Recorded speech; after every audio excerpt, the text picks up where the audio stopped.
Welcome to Blue Box.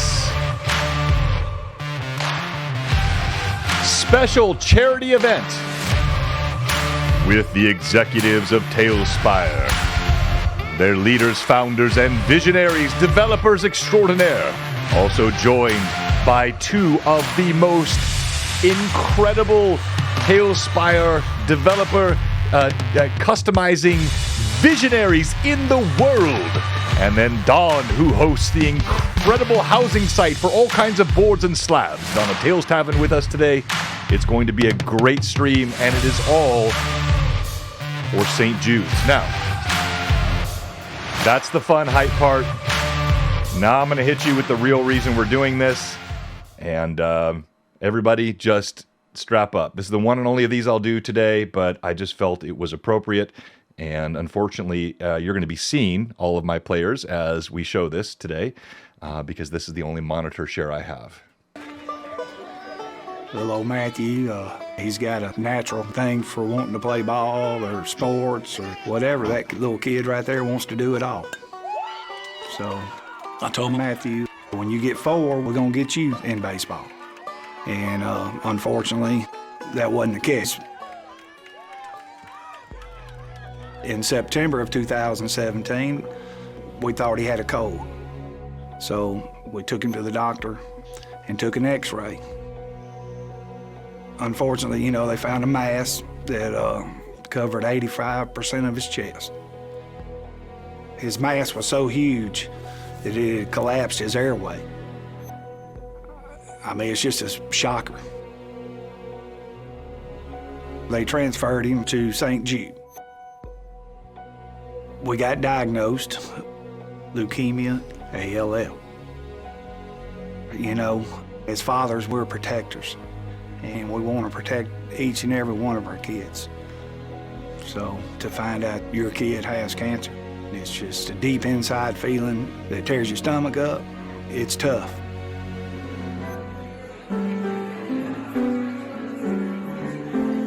But we're so very thankful. Matthew's really responded well to just about every treatment. We are strong in our faith. We believe, there's a purpose for everything. So we're so very thankful that we're here at St. Jude. God gave us the doctors and nurses and the facility. We're truly blessed. We never see a hospital bill. My main focus is on him now. Just to enjoy every minute that I have with him.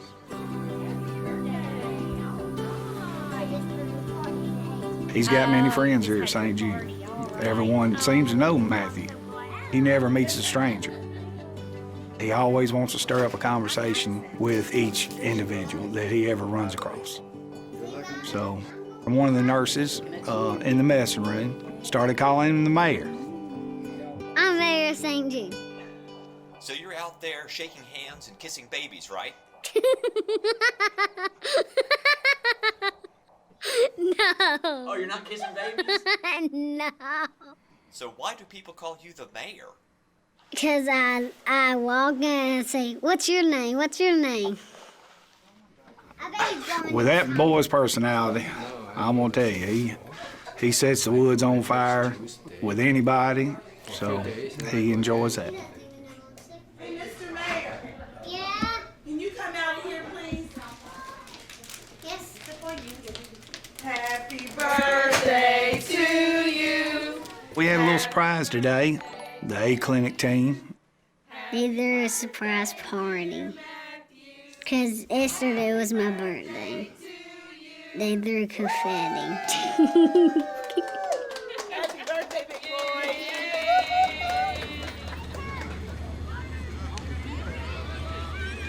This year, after a year and a half of treatment, the doctor released him to play baseball. So I said, all right, this is our year, buddy. We're going to play baseball. Matthew, did you?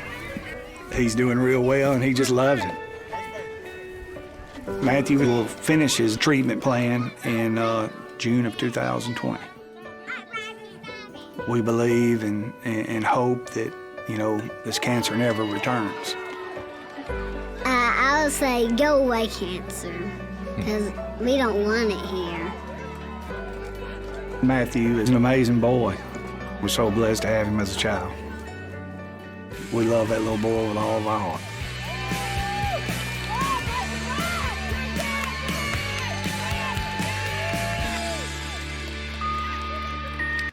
Go away, cancer. We don't need you here anymore. Absolutely incredible. And this is just one example of so many things that St. Jude Children's Research Hospital does.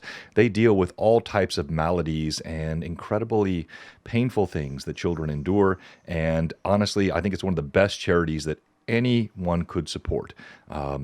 Helping children through sickness. And I know this is not the best way necessarily to hype everybody up for a great D&D stream, but we're going to get there, I promise. It's going to be a lot of fun today. But I really felt it was important to start off with showing everyone again why this is so important, why we're doing this, and everything is going through a tool called Tiltify. So none of the money that you give today, please don't give bits, please don't give cheers on our normal structure. It's all going through the Tiltify tool. So click that donation link, and we've had 2 more $50 donations, 1 anonymous. Oh, thank you so much, Scott. So we're now at $1,150 already today. It's incredible. And thank you. I wanted to hit 2,000, but I think we can crush that goal today. I think we're going to actually go well above that. And I just want to say thank you to everyone for being part of this. And with that said, we're going to do player introductions. We're going to talk about this great tool that we're playing with today with this TaleSpire, and we're going to start playing some D&D. All right, so let's go to our amazing team. I am tonight joined by 2 of the TaleSpire execs. So I'm going to let Johnny and Jason introduce themselves first, and then we'll go to Don, and then we'll go to Charles and John. And so let's start with you, Johnny. Introduce yourself. Tell us a little bit about TaleSpire, about what you do there, and anything else you'd like to talk about. Sure. Yeah, as you mentioned, my name is Johnny. Johnny Ree, and I am sort of the project lead on TaleSpire.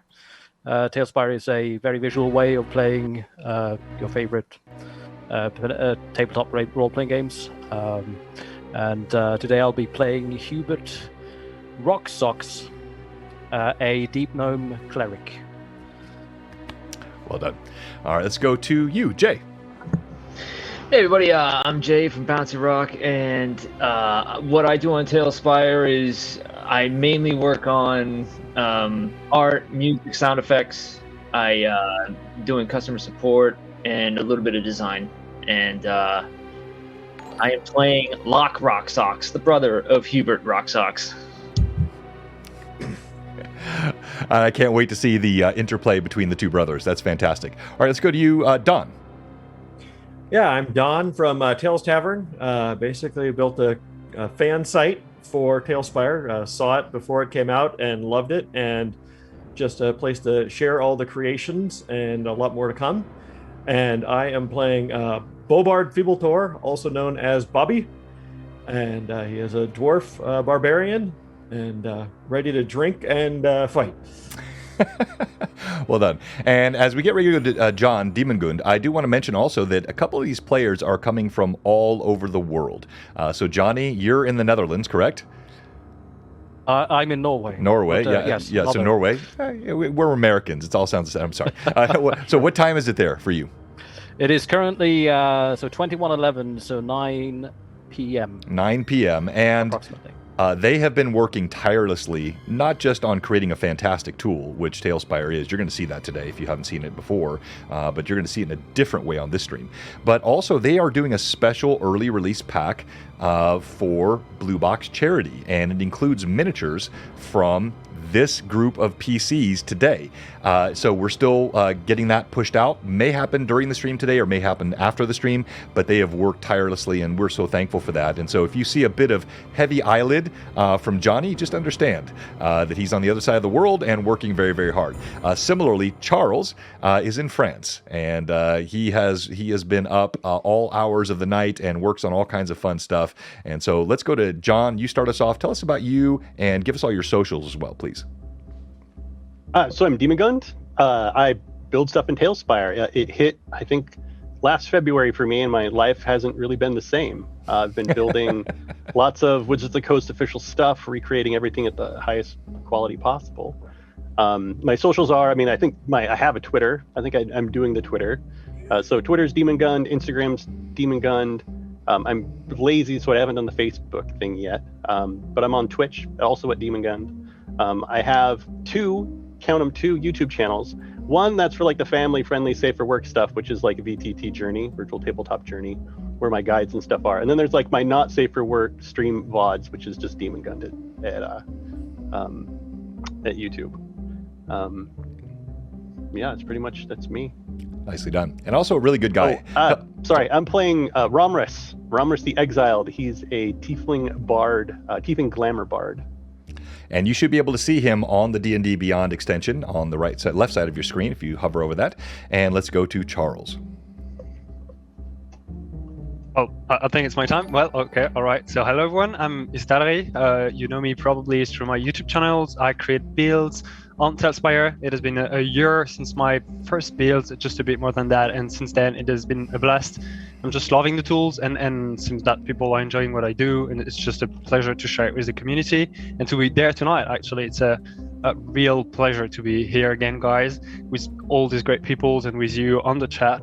And so I'll be playing a Sender of the Fort River, a paladin that probably took one too many hits on the head and like suffers from it a little bit. So we'll see. It's an excuse for me not speaking English perfectly, so I'll be able to say baguette a lot of time, and hopefully I won't bother you too much. And I think you do speak English absolutely perfectly. You do a tremendous job with that. You've mentioned it a couple of times. I think it's unfair criticism of yourself. You're very, very good with that. So tonight we are joined by not just any party. No. We are joined by members of the Bouncing Boulder.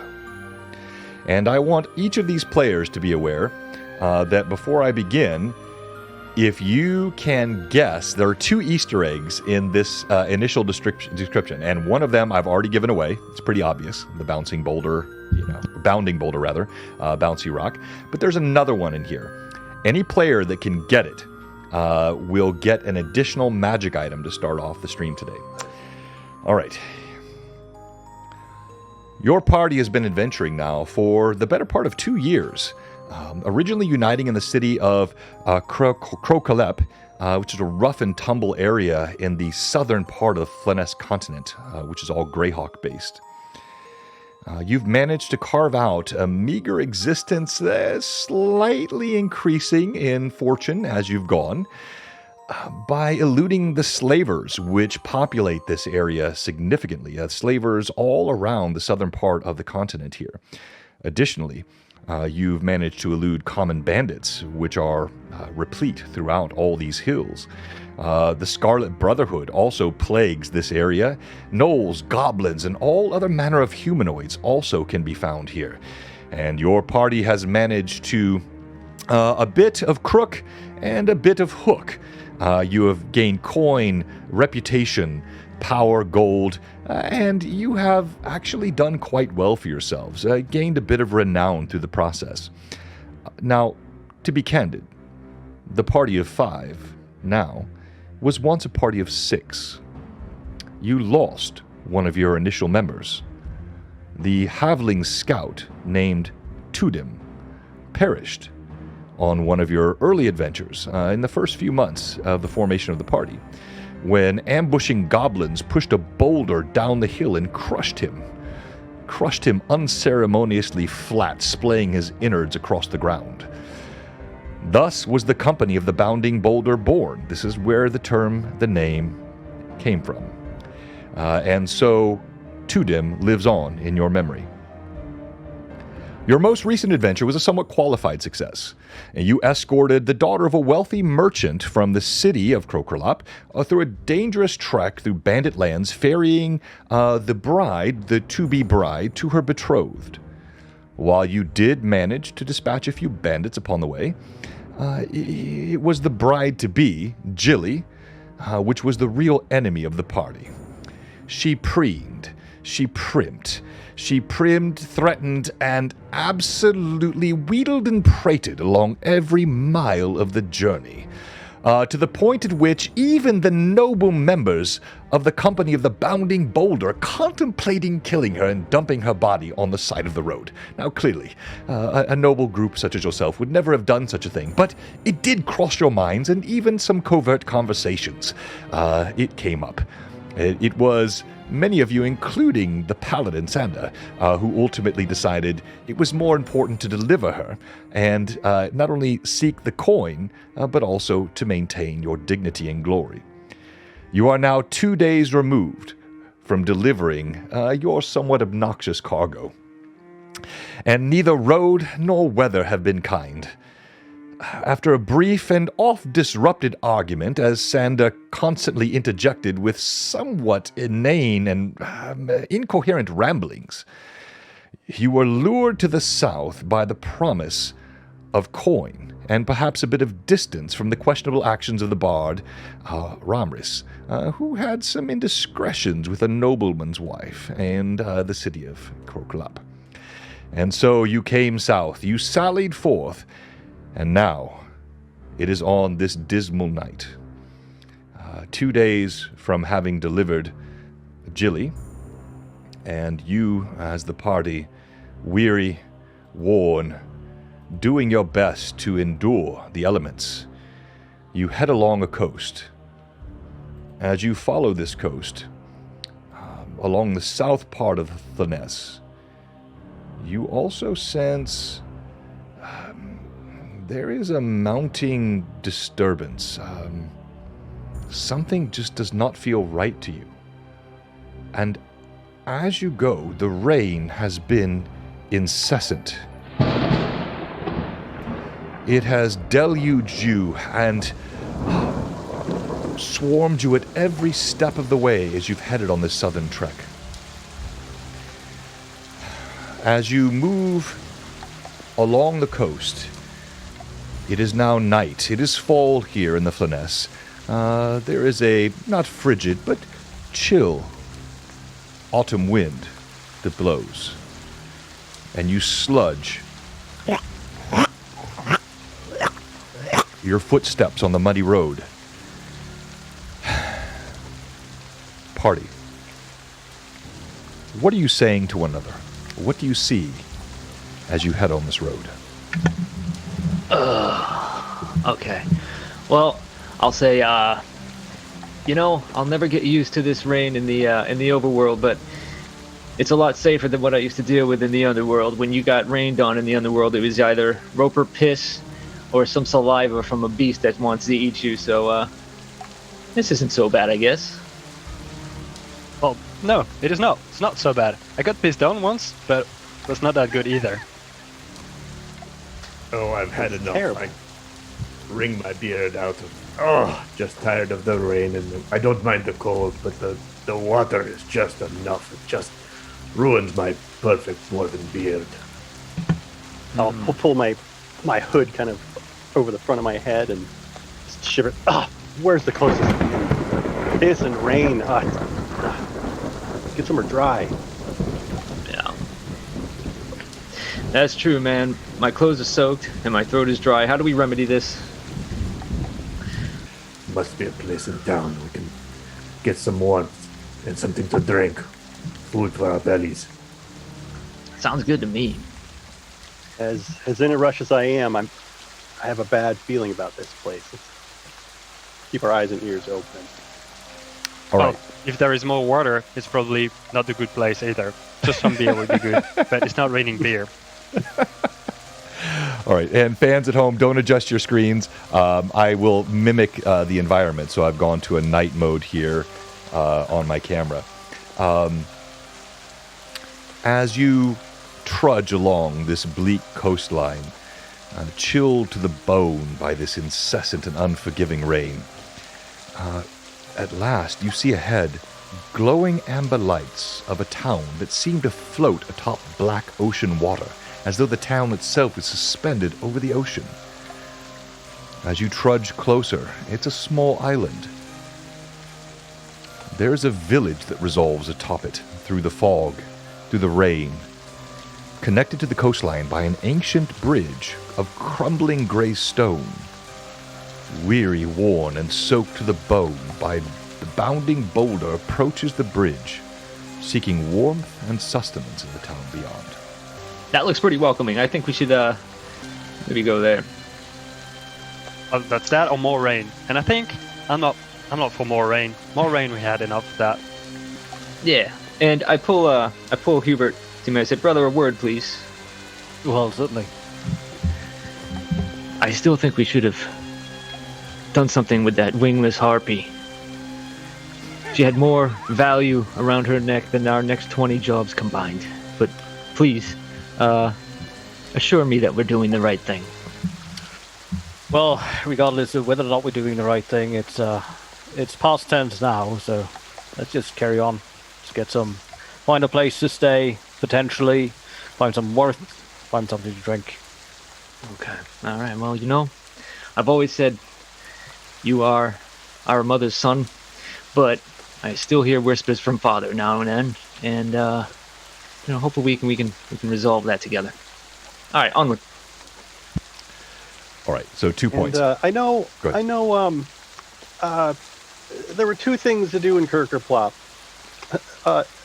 Nothing and have sex. So again, I hope the party isn't holding it against me with that nobleman's daughter.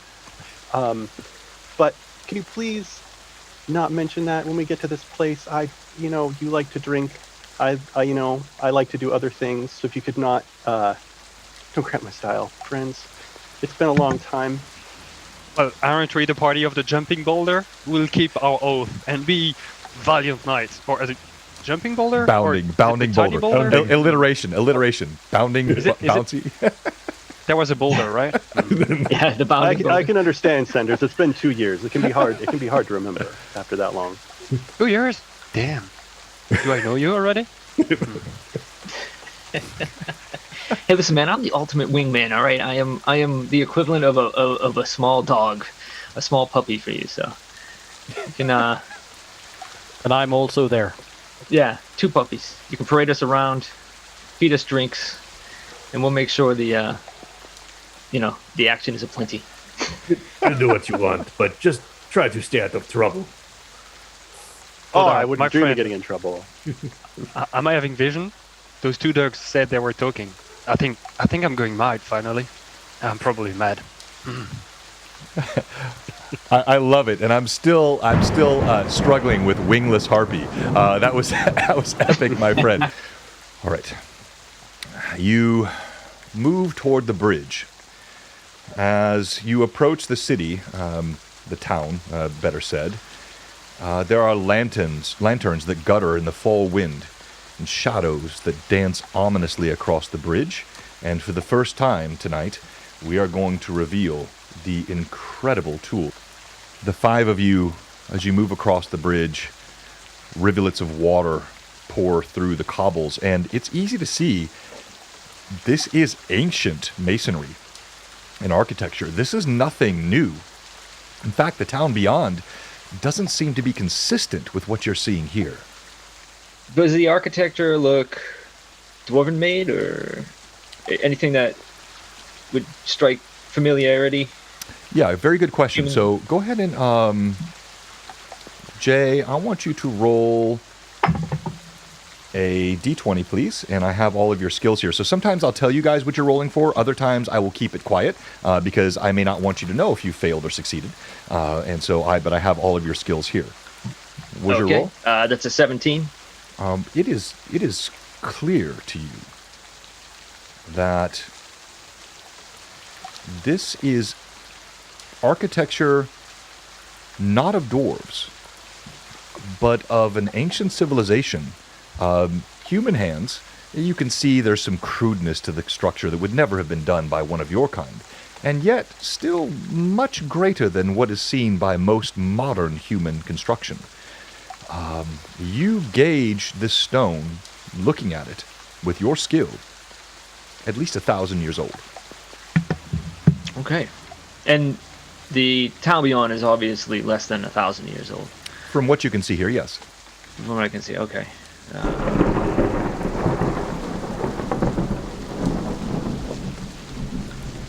Well, this is nice. Let's keep going. What take a look at the bridge as well, just kind of more passively as we're walking along. Can I discern any history? Sure. Roll 20 for me, please. 12. Your sense, you also well acquainted with this sort of lore, and expert with stonework as a deep gnome. This looks like construction of the Urflan. I'm a tiefling. Oh, you're the tiefling. Sorry, my bad. No, you have no idea.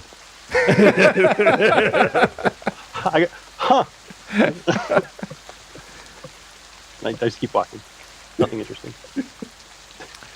All right, as you move on, you see there's a watchtower off to the right.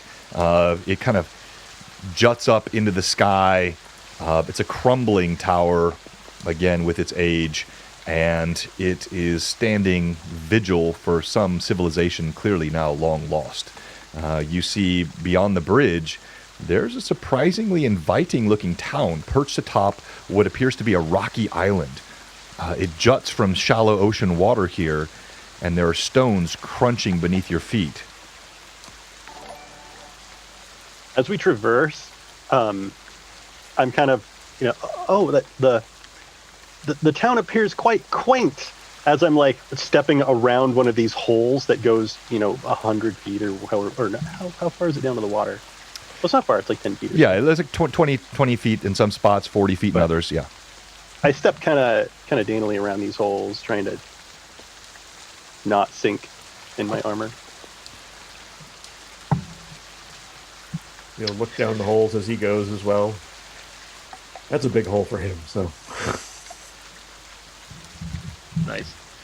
Lock the dainty tiefling. I grab Hubert by me and I say, "Come, my little friend. So tell me, is that a boulder?" And I take a rock and look at him with intense concentration. Would you call that a rock or a boulder? And tell me, is it jumping? And I throw the rock away and watch it just tumble a few times.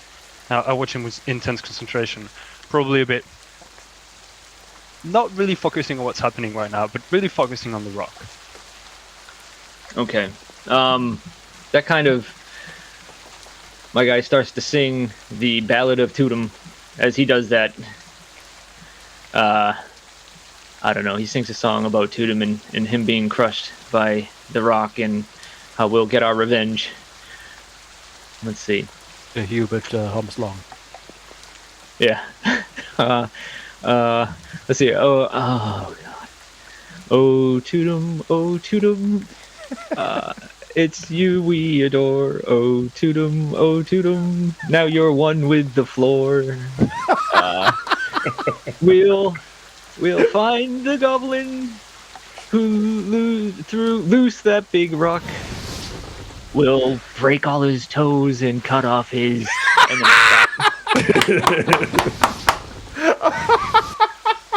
Oh, that's awesome. All right.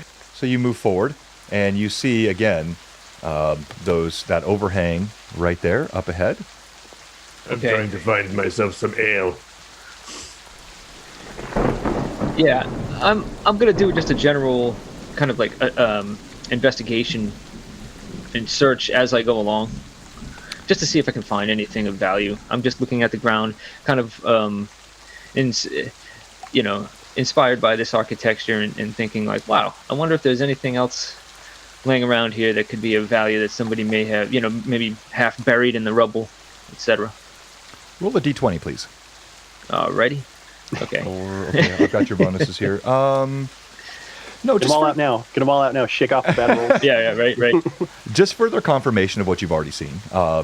You admire the architecture, but there's a bit of disdain. Clearly not the quality of a dwarven architecture, but well done for humans.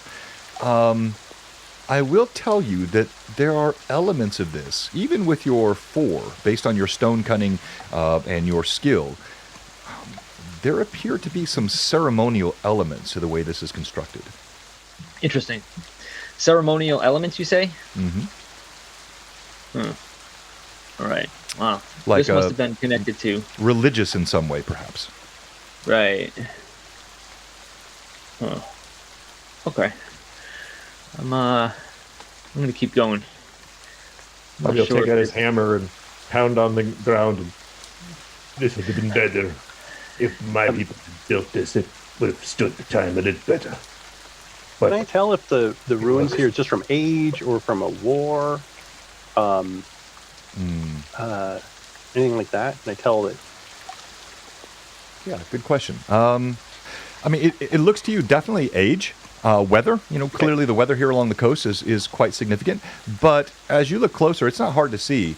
There are signs of battle that has occurred here. You see huge gouges in stone from presumably swords, axes. There are bits even to this day still blackened by bolts of fire and electricity. Wow. Okay, so there must have been a large battle here at one point. This bridge has seen at least one large battle. I mean, there was wizardry, even.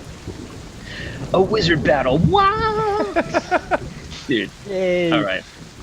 Yeah. And so I look at the bridge closely, like inspecting it, rocks, almost like trying to remove like the square of the bridge, trying to see if it's sturdy enough, like just inspecting it.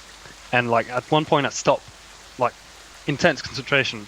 I just pick a little pebble and put it slightly in my pocket, and I keep trotting along like nothing. Just a shiny rock. And so you have it. It's my shiny rock. It is your shiny rock. None other. All right.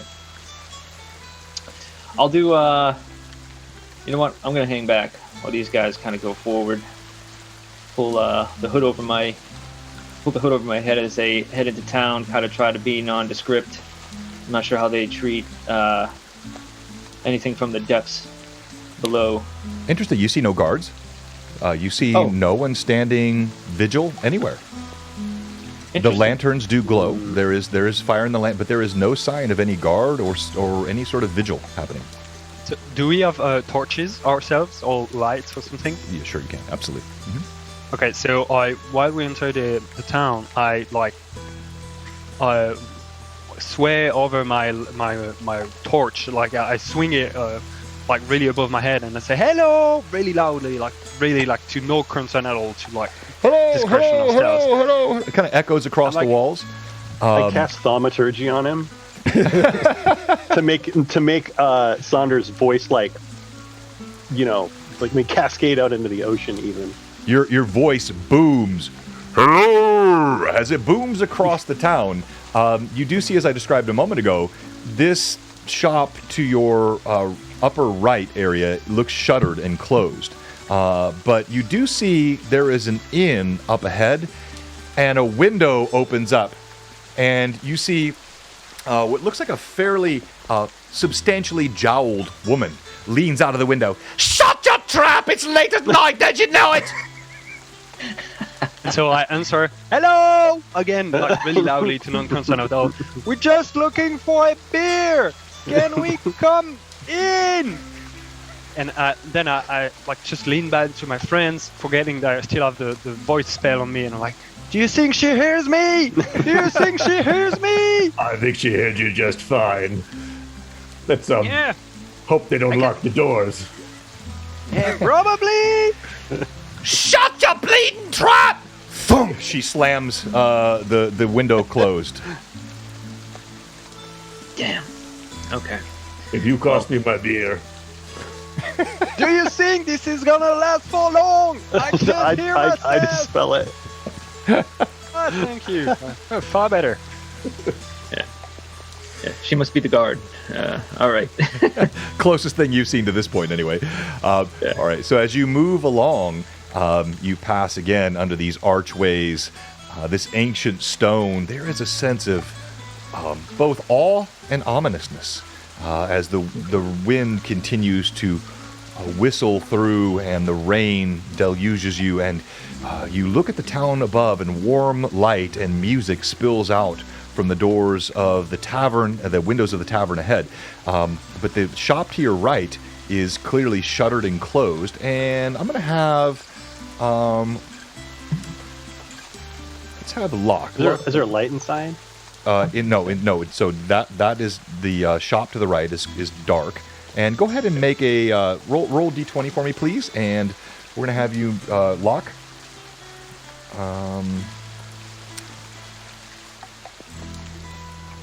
Well, Locke was hanging behind back, wasn't he? Yeah, that's fine. I'm behind the party, kinda, but aware of what's going on. I'm just letting the big guys go first, Seems the gods are trying to delay us drinking our ale. Do you think I was too loud? I thought I was like it was proper manner. I was just like saying that we're coming in. Oh, isn't that how people do these days? Oh, I don't blame you. You are not to blame Ramr as well. He's always the troublemaker. Yeah. Me? Always Cyrus had running such after a the ladies. beautiful, loud voice.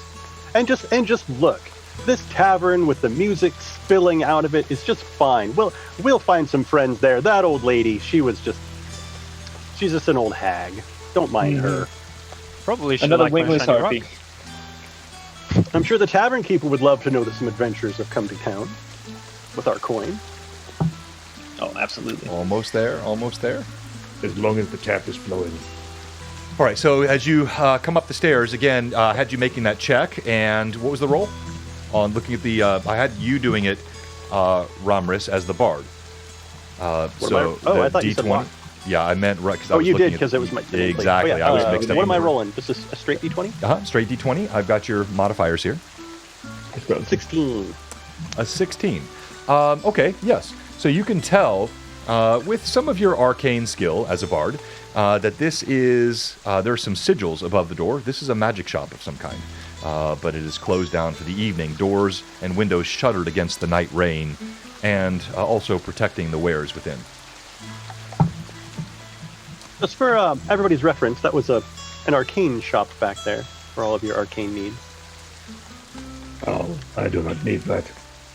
Well, I don't trust arcane magics. Only the Holy Spirits within me will save our souls. Well, that's what I've been told. But, they could have lied to me. And I remember that every time you're bleeding on the ground and I'm healing you. Nice. Well, the Holy Spirits can only save yourself from yourself, The demon is within us. It's within me. The demon is within me, too, a little bit. Well, should I end your suffering today, then, my friend? Not today. Not today. Too sad. I will try in your sleep, then. Oh, jeez. Awesome. All right. Well, speaking of sleep, let's make our way to this welcoming tavern here. As you head toward the tavern, you see there is a sign up above. It is Rabbit. And the rabbit looks like it's got a hand pulling up on the back skin of its neck. And there's a welcoming sign above it that says, "The Plucky Rabbit." I suppose they may have some rabbit on the menu. Is it plucking? Is it like carrots? I never liked carrots. See? The weather is with me. All right, that's it. I'm getting in. This is ridiculous. I'm way too soaked now. I'm gonna open up the right door. All right. As you're moving up toward the door, Locke, suddenly there is a hand that juts out from the rain from beneath the steps.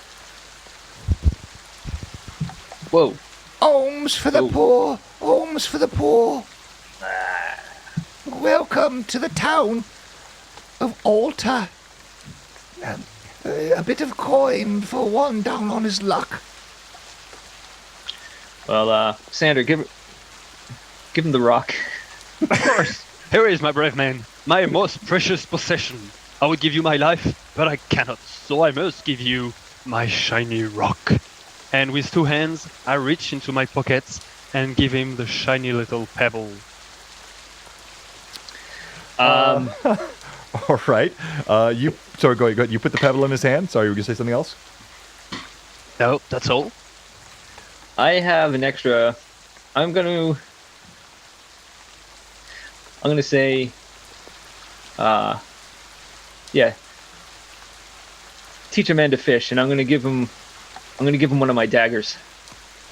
The other hand comes out and takes the dagger. The stone comes flying back at you, Sander. Sod off, you bastard! What's this?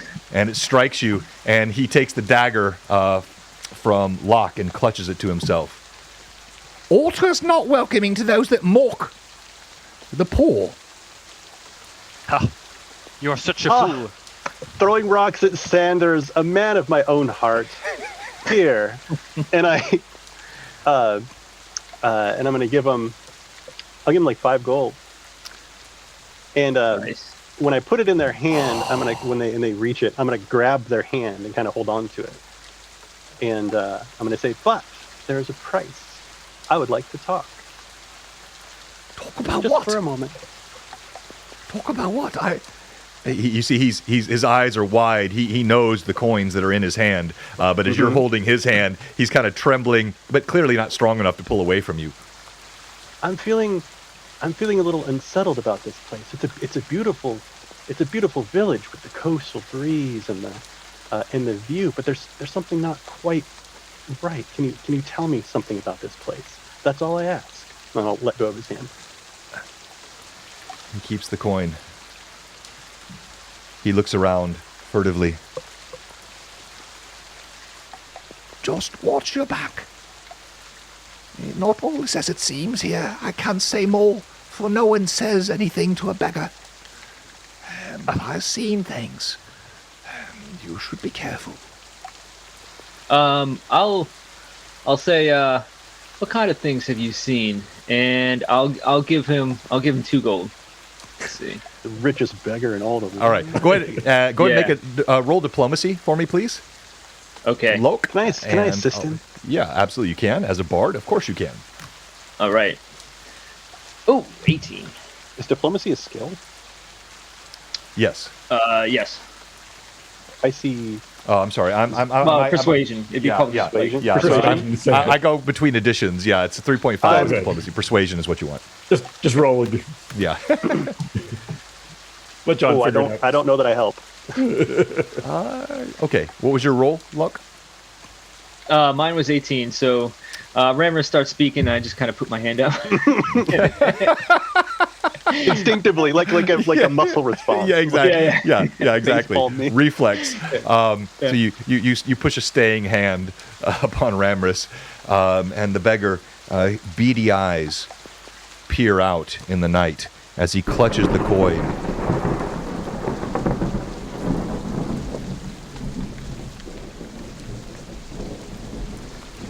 Watch for the children. That's all I can say. Okay. Well, thank you, and have a good evening in your place of existence here under the stairs. And yeah, have a good life. That's a little disturbing. And don't lose that dagger. No, you see he's gripping it white-knuckled against his chest, even more tightly than the 5-7 coins now that he's received, which he's tucking into various pouches. Clearly a boon that he has not received in some time, if ever. But that dagger, it gleams in the moonlight against his chest. Nice. Good. What a foolish advice. I've tried to watch my back once, and it just hurt me neck. For a damn week, I hurt me neck. Yeah. I think he's a fool. Don't watch your back. You'll just hurt yourself. Right. And on that note, I just get back my shiny rock and put it in my pockets really respectfully. All right. And who's opening the door? Was Locke, right? Or was it... Yeah. I was going to open this guy over here to the right. You My pull friend, open... I think you're just opening the door of a mere commoner. I think the tavern is just the one above the wooden bridge. That's right. Exactly. Oops. Right. Oh, Right. Here, all right. I'll put the light on it. I'm not even in the right spot here. Move over. You got it. Well, if I learned anything from Baldur's Gate, it's that they don't care. All right. One over here, I think. That's right. To your Aha. left. Exactly. All right. Well, you know what? I'm going to be nice. I'm going to close this door. Sorry. Yeah, you've opened some random door. Wrong Here. place. As you do, walk up to the door, the Plucky Rabbit is the tallest wooden structure here in the town of Alter. It's got light, as I said before, and sound spilling out. Smell, as you open the door, fresh breads and sizzling meats almost overwhelm you after days of suffering on the road. There are patrons all around laughing and singing. They're drinking and toasting, glasses clink. And there's a bard of some middling skill plucking out a somewhat jaunty tune in the corner.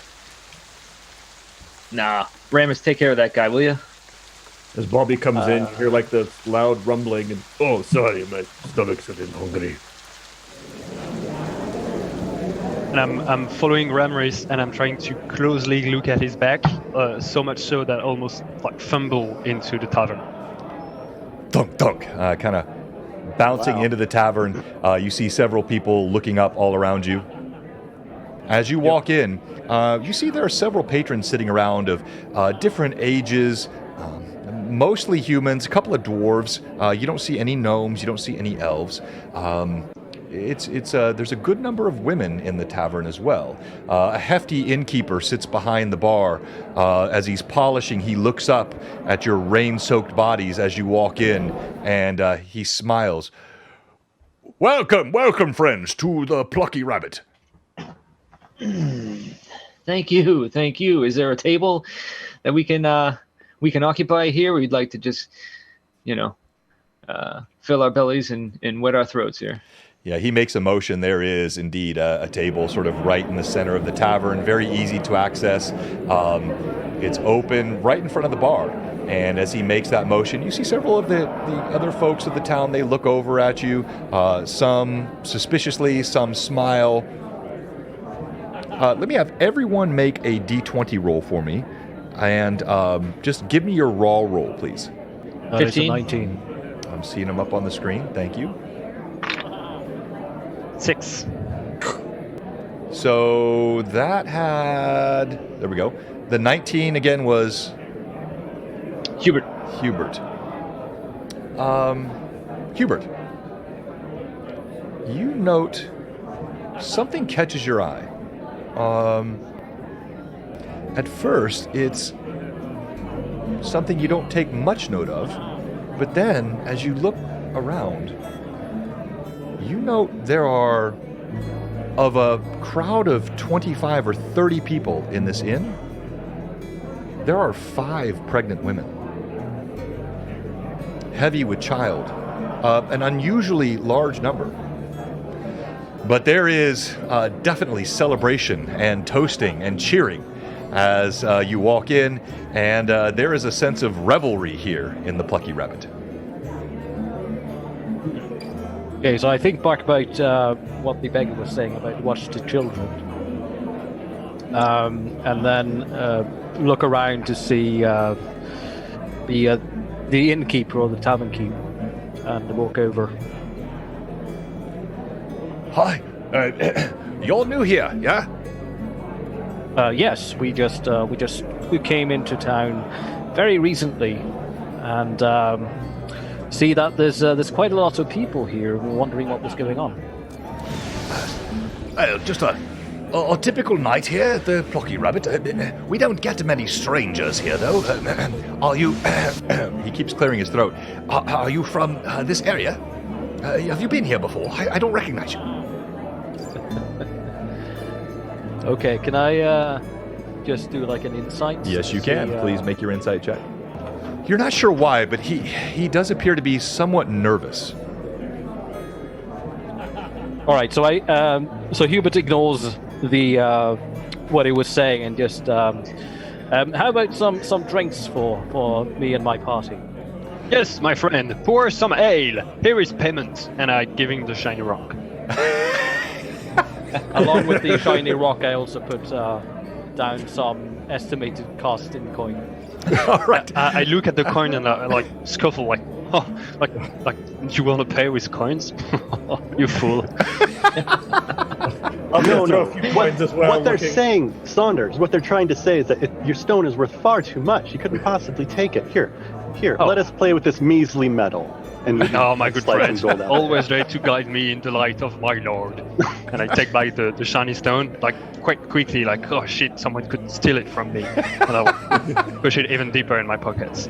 Yeah, the innkeeper, you saw he gave this dubious look, and one eyebrow went up as he saw this stone slid across. But as he sees the coin also across the table, he breaks out in a smile. And in moments, there are tankards of ale spread across the bar for all of you. And a bawdy huzzah! And there's some toasting that comes from other patrons as you take the ale. Bobby will take the ale and toast it up in the air, at the same time elbowing Romris and said, "Notice around the room. You better be careful around here." Looking at the pregnant women around. Yeah, and oh yeah, speaking of relaxation and specifically not trying to take over some work from an inept bard, what's the menu look like? And I turn around and I look at the women in the bar. All right. As you look around, as I mentioned, you see several somewhat matronly, but you do see there's again a good 25, 30 patrons here.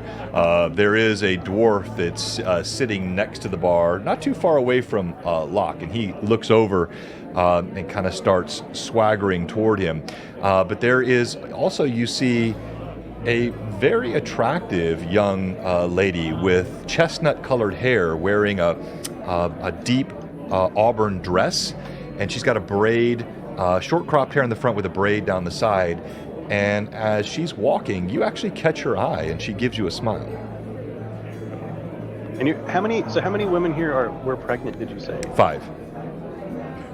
So of 25 total patrons, fully 5 of them are pregnant women. So I see her, and I'm like, and then I pan across, and I'm like, My friend, you better watch. Be careful. Yes, they're gonna try to steal my rock.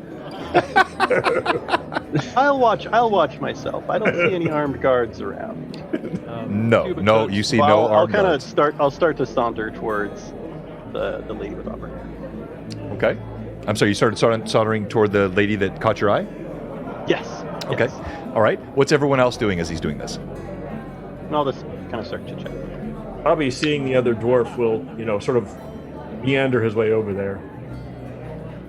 All right, you walk over to him and you see he's a little shorter than you. He's got a tankard in one hand, froth on it. He's got a deep red beard streaked with gray.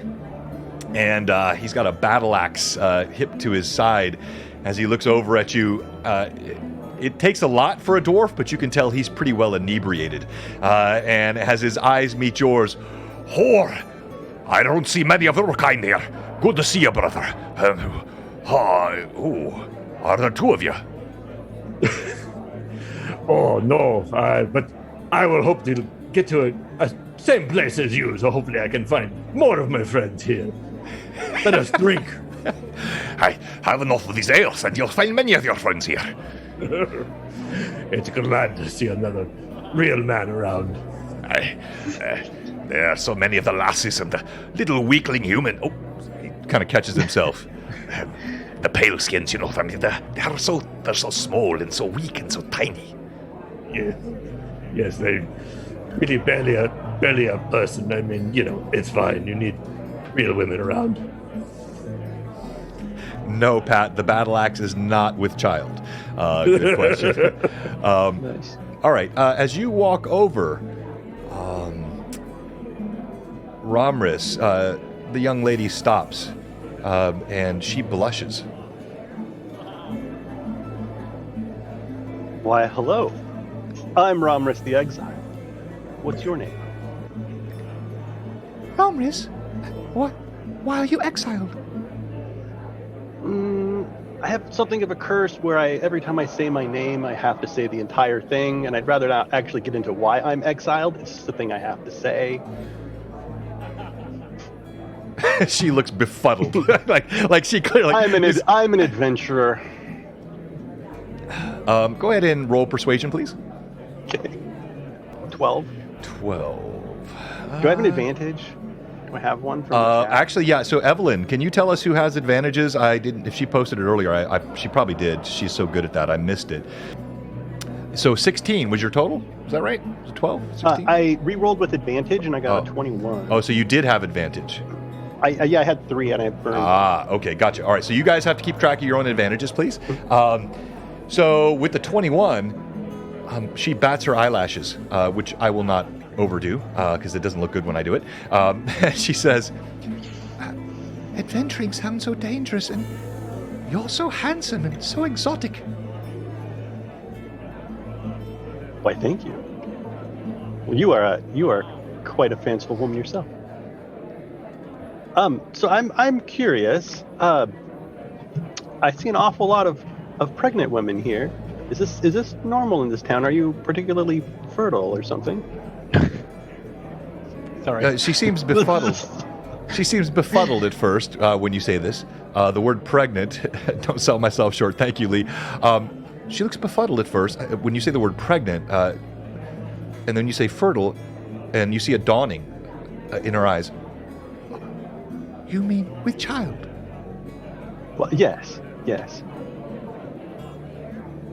She becomes more guarded.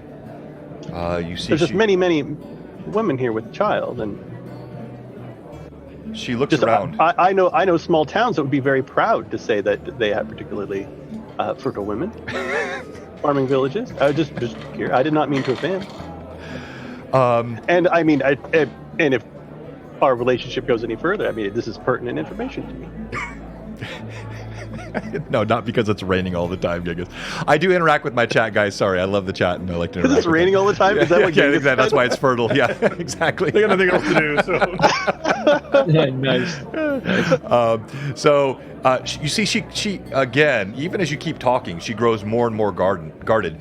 She kind of pulls back from you a bit and kind of turns toward the door. She casts a glance and looks around to make sure no one else is watching her. Or what? Sorry, what? I'm gonna. That's just weird. So I'm gonna. She might have information. Like, I'm hesitant to let her go. I turn to I'm gonna mention to Saunders, hey, I'm gonna go follow her. Then I stop myself from talking to Saunders, and then I shift to see who else of my companions are nearby. All right, as you look over to your left, you do see the rest of your companions. They're all standing around the bar. You have Bobby Balbard is engaged in conversation with a clearly inebriated dwarf that's kind of sloshing and staggering back and forth. You have Sander, he's spinning his shiny rock in his hand. Seems to be just really mesmerized by it for whatever reason. And the rest of the party all stands around the bar. I'm gonna keep my eyes on her and walk up next to Bobby and say, I think I have a live one here. I'll be back in just a few minutes. Okay, my friend, but once again, be careful. You noticed all the other women here with children. Thank you for watching out for me, Bobby. I know you're the best, and I pat him on the back. and I'll. I'm not going to go far, and does she head out the door? She's actually moved toward the door. She has not opened the door yet. I'll kind of walk after her. Does she see me and start running? What's her reaction to seeing me following? Hang on. So let me. She stops. Her hand on the handle of the door. You actually see it's trembling, and she looks over her shoulder. Rest of the party, what are you doing? Bobby's gonna, buy his friend another drink, and gonna try to see if I can get some information out of the drunk man that's useful. Because you never know. Once you got a drunk dwarf, you never know what could come out. That well said. So you head over, and he kind of staggers with you to the table. What are you doing, Hubert? Oh, Hubert. Sorry. Yeah, that's me. So I just I've still just been standing there looking at the the beers. I'm picking up a couple of those and bring one over to Locke. Thank you, brother. And I had it to him. And it's sort of so now that we're between jobs, as it were, we have any thoughts of what's next? Well, let's see. We could find something, or we could revert back to our old profession. I mean, that was working pretty well. It was. We could ask these people where they bury their dead. Well, I mean, maybe not start with that. Well, yeah, you're right. Maybe that's a little too blunt. Let's see. It's maybe it seemed like the tavern keep was. Go ahead. You know, the tavern keep seemed a bit sort of jumpy about strangers here. I'm guessing they don't get too many of them. Yeah. Probably people like that look, like us. Like we just crawled out of the rock. So, I mean, they might have something for us to do, potentially. I mean, before we start asking about the dirt and all. Yeah. I mean, maybe we can ask them about like where they pray and if they have a chapel in town, because there's bound to be a graveyard next to that or around that area.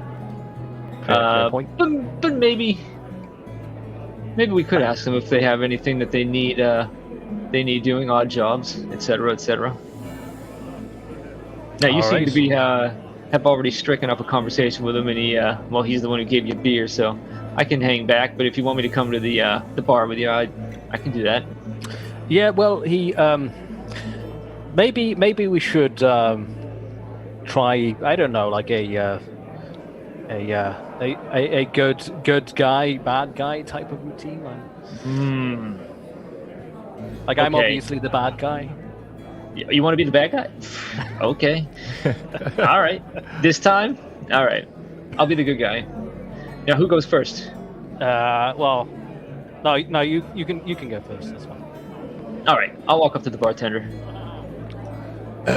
All ready for another round? And it yeah. And I try. I'll do a Constitution check to see if I can actually just chug. Oh gosh. Yeah, and actually, that you're fine with that, Luck. You're just getting started, man. You have a hale constitution and a heavy tolerance, so I appreciate the con check, but less that had been a 1, you're fine. You toss it down, good. no worries. All right, so another round, please. And while you're at it, I was just wondering if you're fine town here. You guys are celebrating. This is really nice, by the way. Really nice establishment. I really like what you the decoration and all this. And we have a lot of swollen bellies around. Been productive in town, I suppose. And but hey, I was just wondering if there's anything we could anything you need help with around town, anything kind of loose ends, odd jobs. We are kind of in between jobs at the moment, and we can always use a bit of coin. Okay. As you say this to him, he's pouring the additional ales. We still have Romris standing behind the young lady who's got her hand trembling on the door. And again, much like happened with the young lady, he grows guarded. When you start talking about the women and the number of them which are with child and asking questions, you see his face grows more stern. We're blessed, I suppose, is all it is. Here's your ales, and he shoves them at you. It doesn't even look for the coin, and he turns away. Okay, as he's trying to do, I nudge Hubert. I'm like, bad cop. Okay, so before the barkeep is able to turn fully away, Hubert sort of grabs the dagger, one of the daggers from Locke, and just sort of pushes it into the, or slams it into the bar counter, with hopefully a bit of sound, and sort of looks at the barkeep and sort of say, "I'm sure you don't have any work for us. We're really efficient." Oh yeah, we're definitely efficient, really, and again, we just want to be, accommodating, and we're just looking for a bit of fun, or a bit of coin, this, that, the other thing. Don't mind my friend here, and I try to hold him back, and I intentionally, but make it try to look like an accident, spill a couple of beers while trying to kind of like get his dagger out of the counter. I love it. And just kind of like make a mess, I love it. That's awesome. And so I want to see if Charles can spill some beers on that bar for me while we're talking. I know you can't. I'm teasing. But so as you do this, you thunk that dagger down on the table. Heads turn. The tavern grows more quiet. You have arrested the attention of everyone in the tavern. The barkeep slowly sets his mug back down on the bar, and you see all eyes are trained on you. Oh boy. Ramrus, now would be a good time for that song. The bard stops playing. So I'm like watching the woman on the door, and I hear the room go quiet, and I look around thinking it's me. And just at this moment, and I see everyone. And just at this moment, Sander turns back to Ramrus. I finished my beer, slam it on the counter. I look at him. I look at the woman, totally oblivious to the situation. I make a loud wink, like, eh. A loud wink. Just a movement of hips, like really sexually suggestive, with my two thumbs high up in the air, like, go for it, man. Like, not now, Sanders. I'm totally oblivious to it, and then I just turn back to it and hey, another one for me, yeah. Aramis turns around, sees everybody's looking over there, and he says, a hero's death is a terrible thing, especially on a mission for the king. But forgetting won't be hard because of the bard. We all just wish we could sing. Nice. Nice. Bravo. Hey, everybody. John deserves some advantage for that. Please give some love to Demon Goon. Well played, sir. And yes, Thank you do for all the wonderful people who put limericks on WordPress. Yeah, and I don't want credit. And you did see Sanders with this really unsightly hip thrust in your direction. And whoa. And the young lady, she shakes her head and she turns and opens the door. The barkeep, as everyone stares at you, he leans across the bar. He looks right at you. Tough crowd. He looks right at you, Hubert. Everything is quiet. I didn't know you came here to make trouble. Oh no, we didn't come here to make trouble. We came here for work. Oh, I have actually no idea what we came here. I'm just following. He looks at the dagger you've stabbed into his bar. He ting, hits it with a finger. That looks like trouble to me.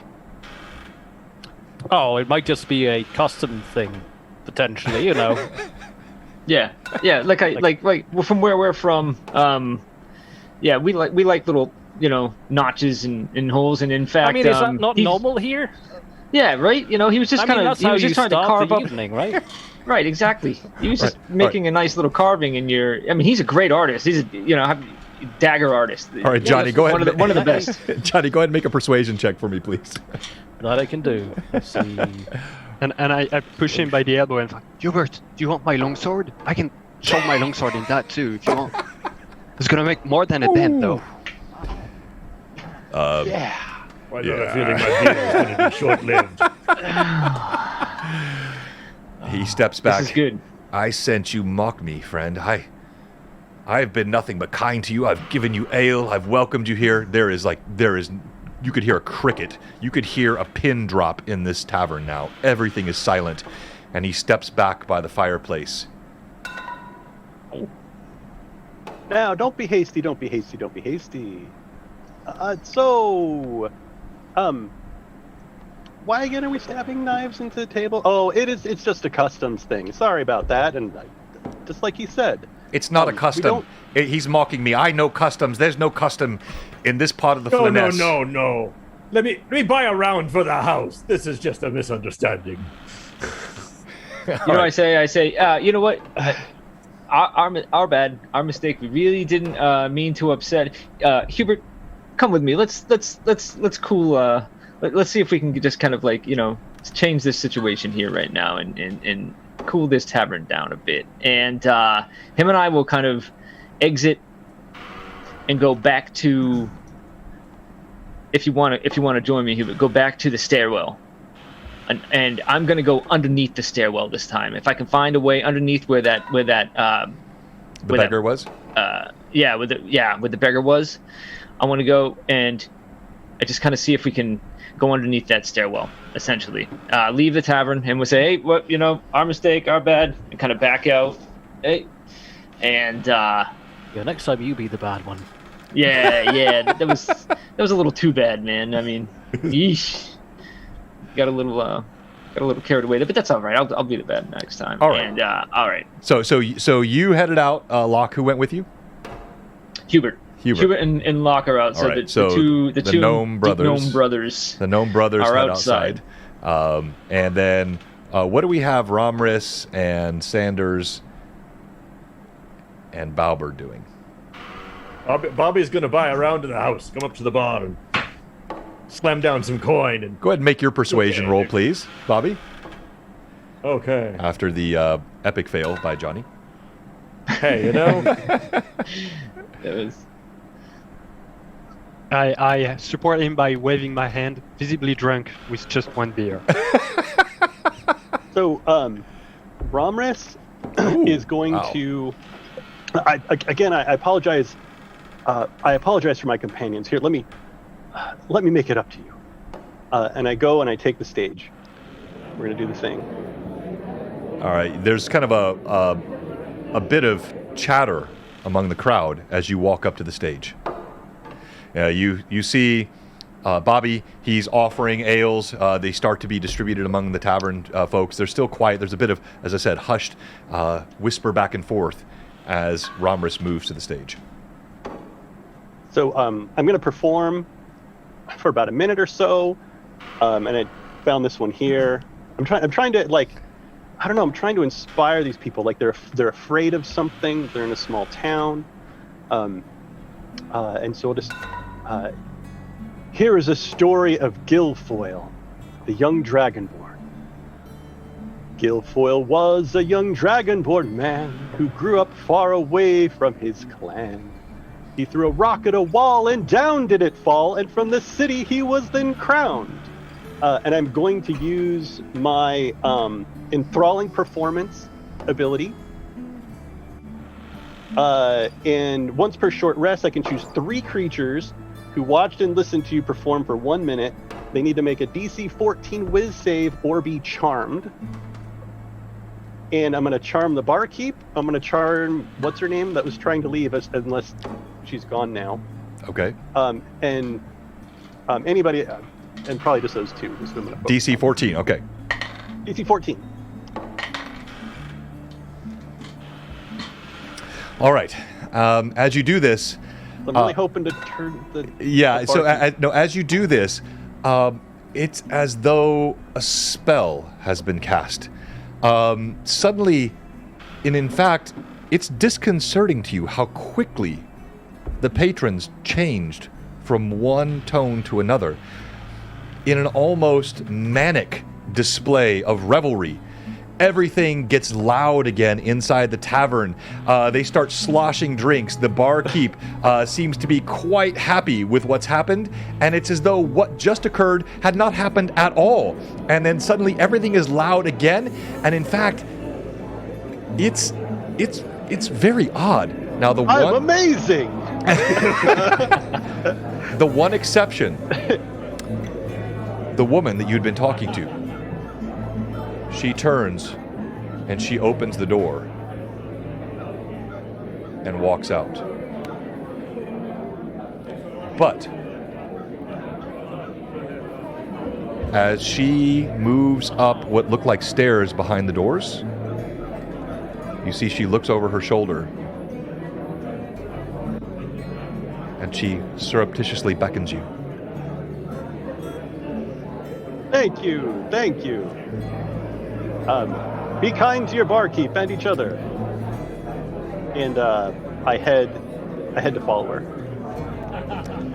All right. What's so we're gonna come back to the ones that went outside, the brothers. Anyone else doing anything as you see this happening? Bobby's just going to start plying the drunk man, see if he can get something out of the drunk man. Okay. All right. So you continue what's that. going on? Sander, what are you doing? Oh, me. Sorry. Yeah. No worries. No. Hey, you're multitasking, my friend. Never feel bad. I was just like, he's just focusing on his beer. He almost actually got fallen into the like charm of his bard friend. So I'm like just chirpy. Oh, I used that third one on Saunders. And I'm just like drinking my beer, and I saw the lady leave and just like waved at her like really happy, and I looked back at my friend Bard, Ramis, and just waved at him like all the way out the door, like. And my hips movements, finger guns to Saunders. Exactly, my hips movement are more erratic, but nonetheless very threatening. It's like you don't want to be in that line of fire. All right. And with that, we're going to go ahead and we're going to go outside. So, Charles, you can help me with that, and I'll switch this. Got it. You move outside, and the rain still falls. The thunder still blossoms with lightning across the sky. And you move outside. You go to the stairs, and Locke, you see the beggar is gone. Your brother Hubert pads behind as rain streaks down on you. Okay. Damn. Well, that's too bad. I was going to question him some more. I'm gonna look around. Is this map a 1-to-1 right now? Like, if we is that door down there? Yes. Like, would that lead to the basement of this establishment? You could presume so. Yeah. Okay. I'm gonna say, Hubert, follow me. Let's see what's going on down below. You know, kind of where we're comfortable. Yeah. So I think it's the wrong miniature. But, yeah, it's the wrong miniature. We'll grab Bobby. Istallri, yeah, you grab We it. got drug along. Yeah. Like a new emotion. I'll grab the gnome. Falling on my head like a memory. We got some eurythmics happening in the chat here. Sorry. Nice. Let's see. Actually, hold on. Much appreciated. So, can Hubert do any checks to sort of see if there's any traces of where the beggar might have gone? Okay, so Hubert, go ahead and let's have you roll a d20, and we're going to do an active perception check here. Okay, so I'll do perception. Oh, yeah. Okay, let's see. Okay, perception. There we go.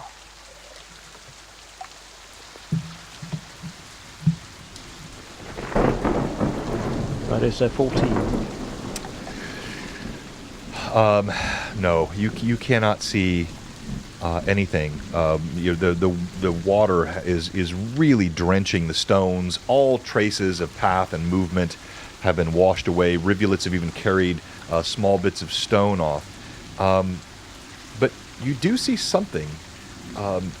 As you look down, there is a soggy little doll, smaller than half of your hand. It looks like a little girl's doll with ragged strawberry hair and a dress of rough spun material, just sitting on the ground, washing along with the water. All right, Hubert picks it up. It's What do you got there, soggy buddy? in your hand. Let me check it out. Seems like some sort of doll. Do I have any sort of like detect magic or something similar? Yeah. So Hubert, pull up your character sheet here. I don't think I do. Yeah, I don't think you do as a cleric. You don't have anything like that. Let's see. Yeah, can I look into like what would I roll to sort of study this this doll to try to figure out what it might be? Yeah, so go ahead and make an investigation check. So roll that, please. Right, that is a straight roll for me. That is a 13. Yeah, so 13 straight up. You can tell nothing other than that this is a well-worn doll. It looks like it has been oft hugged, oft held tightly, and, you know, no more than what I already revealed. Most likely belonged to a little girl and a man. All right. I do make Hubert does make a note that it looks like one of the patrons upstairs. Also, makes that assumption and hands the doll over to Locke and says, "Yeah, it looks like one of the patrons upstairs." All right, you know, I'm gonna ring it out, and all right, I'm gonna put it in my pack for now. I'm gonna say, let's get out of this rain, man. And I'm going to see if I can open this door down below. You try the handle. It's locked. All right. Well, here we go, buddy. I take out my I take out my thieves' tools, and I'm going to try and pick the lock. All right. Go ahead and make your roll, please. Alrighty. All right. So that's 14. That's a 14. A total of 14. Okay, hang on here. I'm looking at your... All right. You see your brother, Hubert. He moves up. You've seen him do this so many times, so you have a great deal of confidence in him. He has shown himself to be quite adept with opening things which are not intended to be opened, as he slides his tools in. And we're going to go back to the rest of the group. Defensive pose, as he usually does whenever...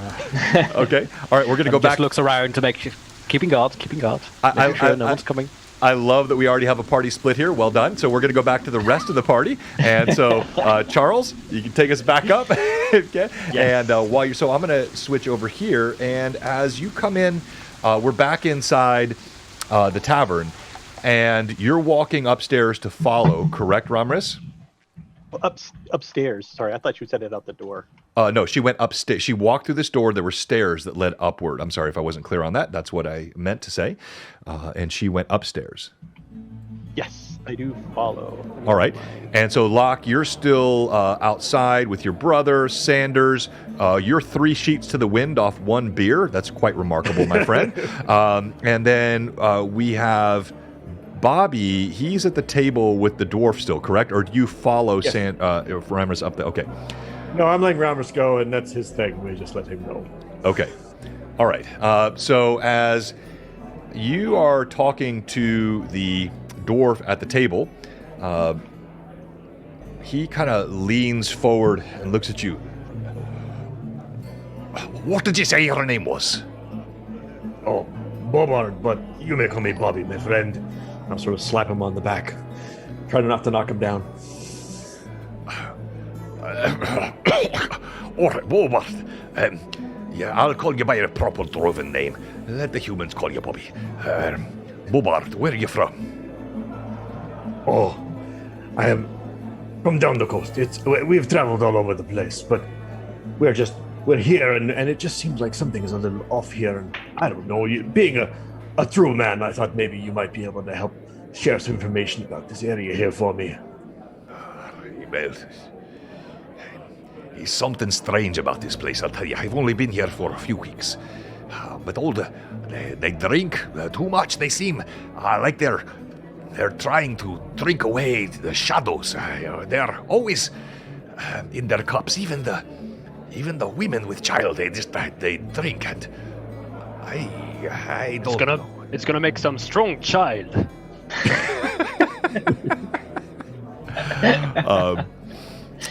Yes, thank you. We are at $2,205 for St. Jude's. Thank you so much, everybody. Every advantage, every $50, and Evelyn will keep passing those out to our players. And of course, remember, the top 4 have prizes today. Some pretty spectacular things. We'll cover those again at the break. Just having a great day. It's a fantastic group. We have a great community here, and I think you guys have seen that. We've already talked many times with our friends at Bouncy Rock. And they know how generous and giving this community is, and it's just such a blessing to be with these folks, and also to have all of you that are just giving so generously today on behalf of a great charity. So he leans over. The last there.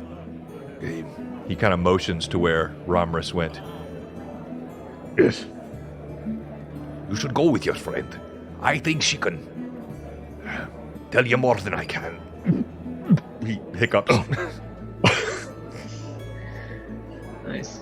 Thank you, my friend. I will, here. And he pulls out a coin out of his pocket and goes, buy yourself another round, because, us real men need to drink these lightweights here. You ought to show them up. On his head.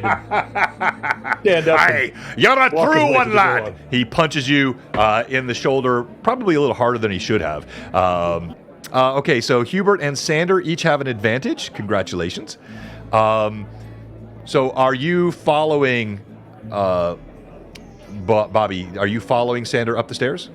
Yeah, I will. Well, Ramers, right? Sander's still here. Right. That's what I mean. I'll follow up the stairs. And I sort of nod over to Sander and say, sort of point towards the door. I think we have to follow. And yes. Head right on up the door to follow up and see if I can find where Ramrus went. In complete discretion, and so I raise my longsword and my shield, and then tiptoe out of the room, like to make less noise. But obviously, you the word discretion. Your discretion is stunning, sir. My friend, I can hide you behind the shield. You're so little, I could just carry you. And I grab him by the shoulders and just no, you do not lift a dwarf. You do not throw a dwarf. There'll be no dwarf tossing on this stream. I can throw you. So let me throw you. So I make a 19, and I have +1 acrobatics and +2 strengths. I have no idea what I'm doing. In your inebriated condition, you actually manage you try to toss him, he slips, you fumble, you grab his crotch briefly before you drop him, and he stumbles away from you. You're quite embarrassed, as is he. And so to clear out the situation and make it okay that I accidentally grab his crotch, I just wink at him hey. Oh, that made it much better. Yes, the wink fixed everything. Bobby looks away, doesn't even bother looking that way anymore. We just keep walking. A paladin has no shame. We're always proud of what we do. Oh. All right. I gotta go find the Ramris now. All right, so we're going to go back downstairs to the brothers, Gnome. And as I said, and shockingly, first time you've seen this happen, your brother fails to open this lock. 14 does not get it. Damn. Okay.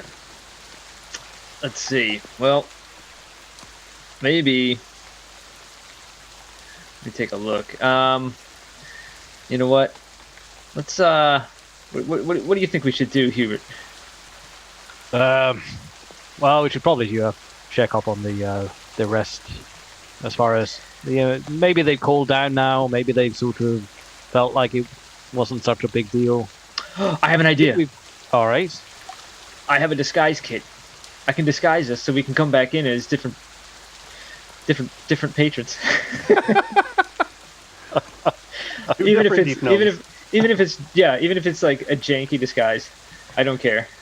Yeah, Hubert lights up and feels like this is the most amazing idea ever. and so when we go up, I take Ramris by the arm and say, do the voice spell on me again. And I open the window and I yell, guys, just come on!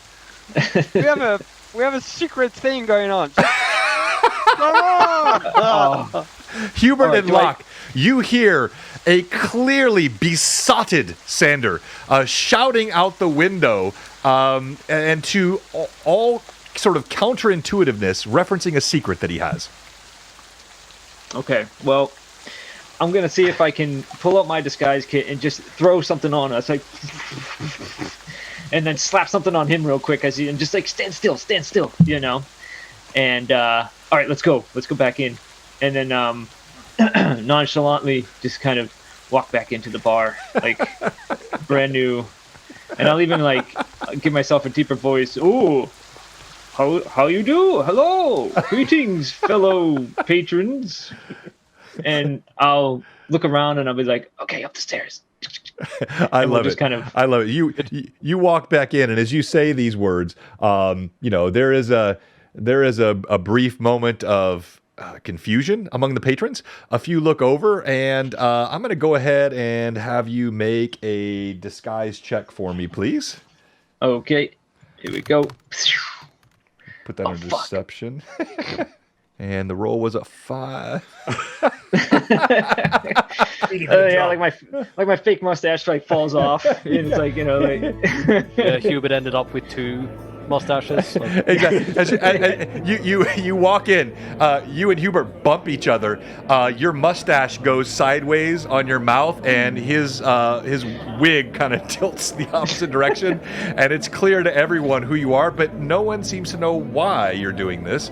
And so they humor you as you walk in, and there's just kind of no one says anything, and they pretend as you walk past, and you head upstairs. So I think everyone's going upstairs now, correct? Yes. Did the actual dagger does it remain in the... it's still sitting in the middle of the bar, It's still sitting. Okay, so I'm just going to walk up there and pull it out. On my way to the to going upstairs, just nonchalantly. Okay. Yeah. You just walk up, thump. You pull it out. The barkeep looks over at you. He just gives you this look of consternation at this hastily put together costume in the rain, which is not really the best thing to do. Exactly. He gives a quizzical look, and you move upstairs, but he says nothing as you grab your dagger.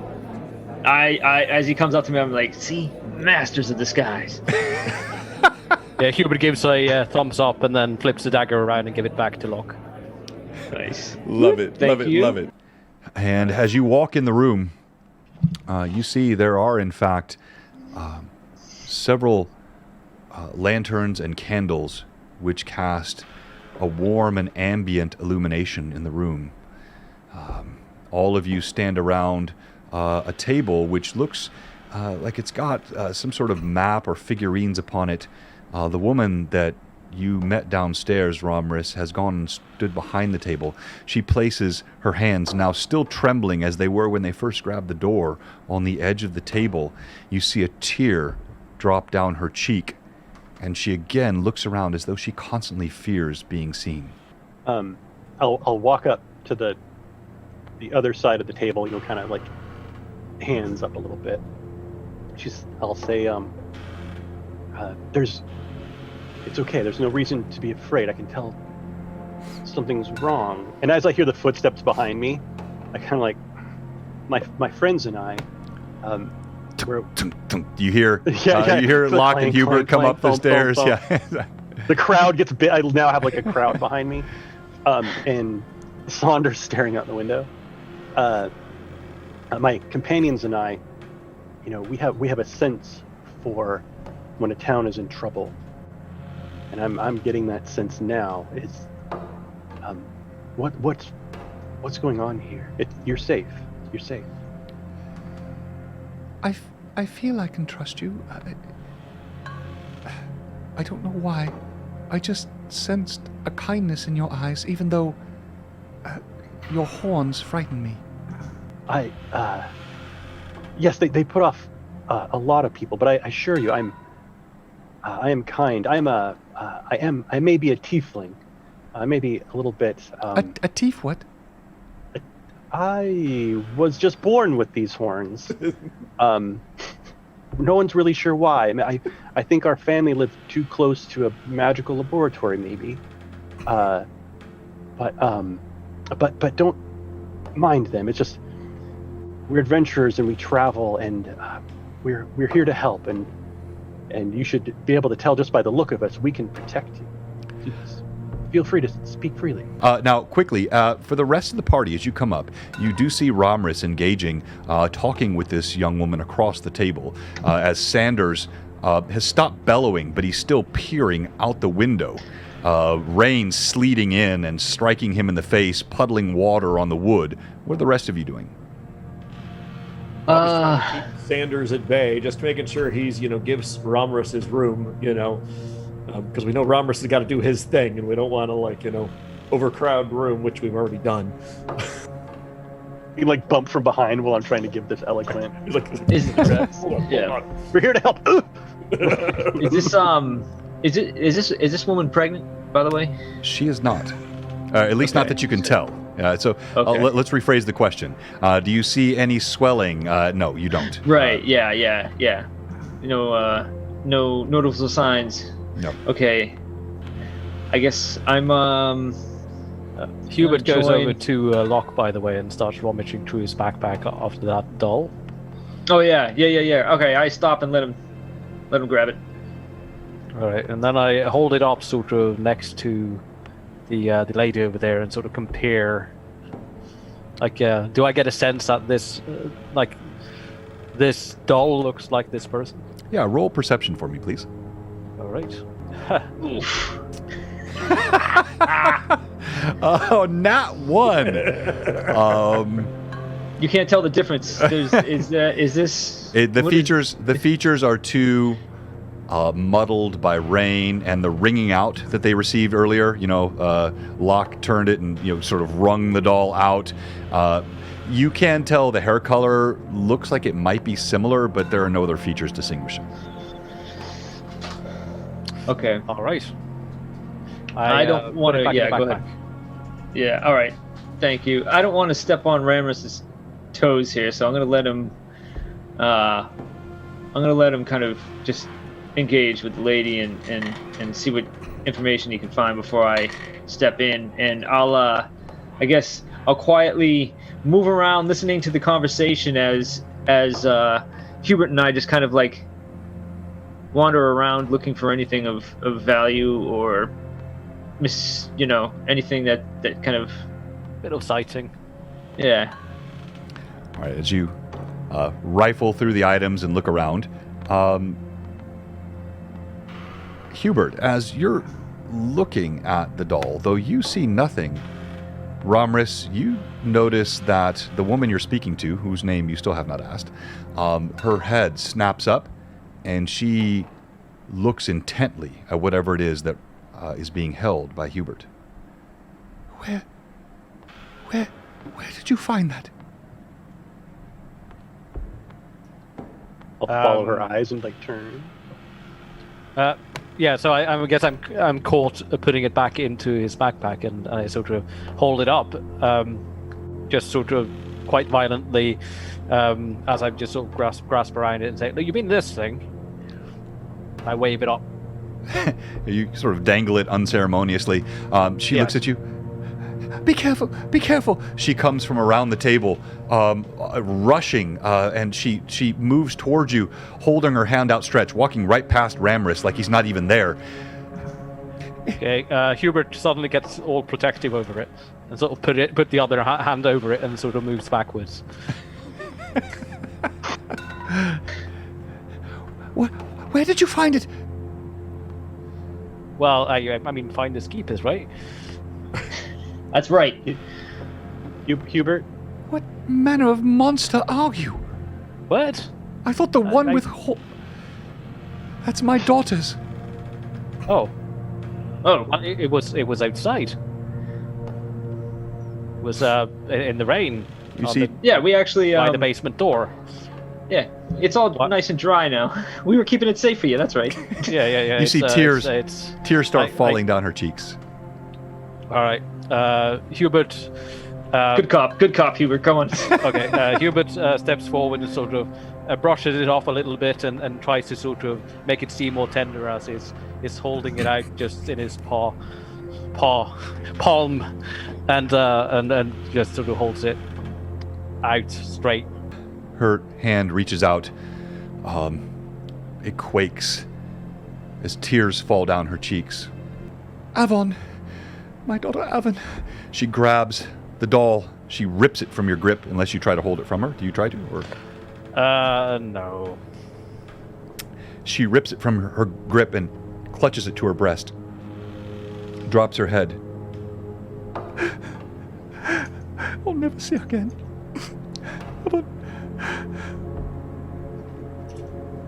Okay. Tell us. What what happened to your child? Yeah, tell us. We met. I'm gonna say that we met a beggar underneath the stairs who warned us. I tell her like kind of our interaction with the beggar. We were warned to watch our backs. Do you know what we should be watching out for? She looks at you for a moment, a glimmer of hope quickly dampened. She drops her head. It's no use. There's nothing you can do. I wouldn't be so sure of that. We're mighty capable, my friend. Tell us, what's the problem? She looks around. You're safe with us. Can I try persuasion or Yeah, I want you to go ahead and make the persuasion check, Upland? please. Since Hubert failed it so badly. Okay. Wait a minute. Hubert wasn't doing persuasion, though, right? 14. No, earlier. Sorry. Earlier. Yeah, earlier. Oh, yeah. the bartender. With the doll. Yeah. With the doll. Yeah, You were sorry. using the extortion skill. Yeah, extortion skill. What the doll was perception, was it? Yeah, I'm teasing. So she looks at you. She steadies herself. It's not just my child. It's not just Avon. It's all the children. Did you not see how many of us are with child? We must make the sacrifice. We know not how often it comes, but when it's required, it must be given, and it's always our children.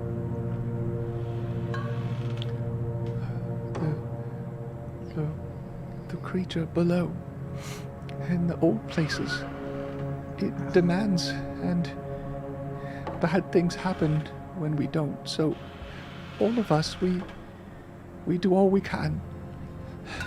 Have our children and pray that we can keep them. But when the voice calls from below, we must. Oh, this is not okay. You sacrificed your children? She turns her head away.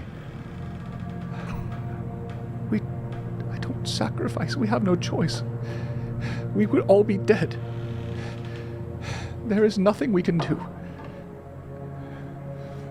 Tell me, what is your name? I am Allison. Allison. That doll belonged to my daughter Avon. Believe me, we will track this thing down and destroy it. We will slay any beast that takes child from mother. I swear it upon our name, the boulder thingy.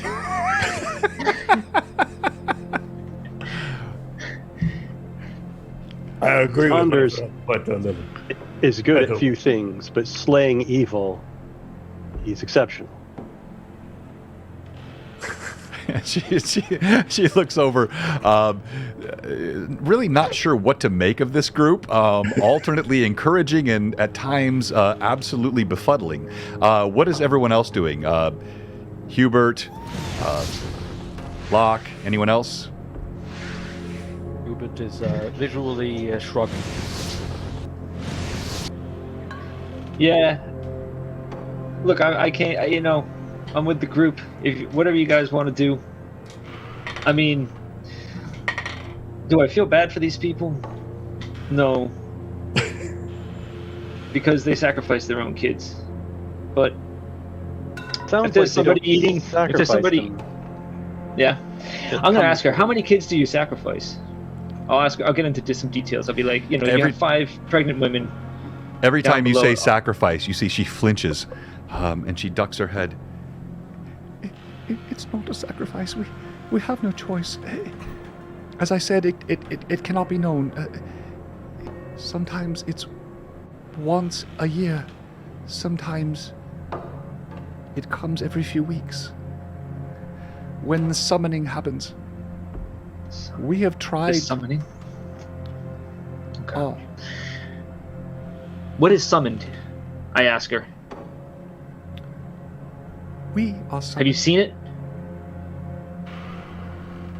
We have seen when we have defied it. This happened in our lore 20 years ago. All the children were killed. When we defy, we are destroyed. Okay. Bobby will look at, Sander and Romrus, and not so sure about the other two, but I think we must help. I think this is not an option. We will purge this land. Kill all the... No, we will kill the evil. And then we will see about those Hunley people. Don't worry, my lady. We will bring the holy justice to your heart. Your voice booms out across the room. Sander, not the bard. We will bring the holy justice to your hurts, and if we must, we will bring the holy blade to your heads. You said nice. I look regretful. I don't think that's exactly what he meant. She blinks, but your words are. Go ahead. Sorry. Go ahead. His words are twisted, but that's all I say. He's had a bit much to drink. Saunders.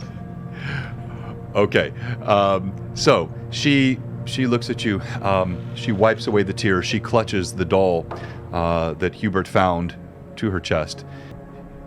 If you promise not to tell anyone, I will show you where they bring the children, where the evil is.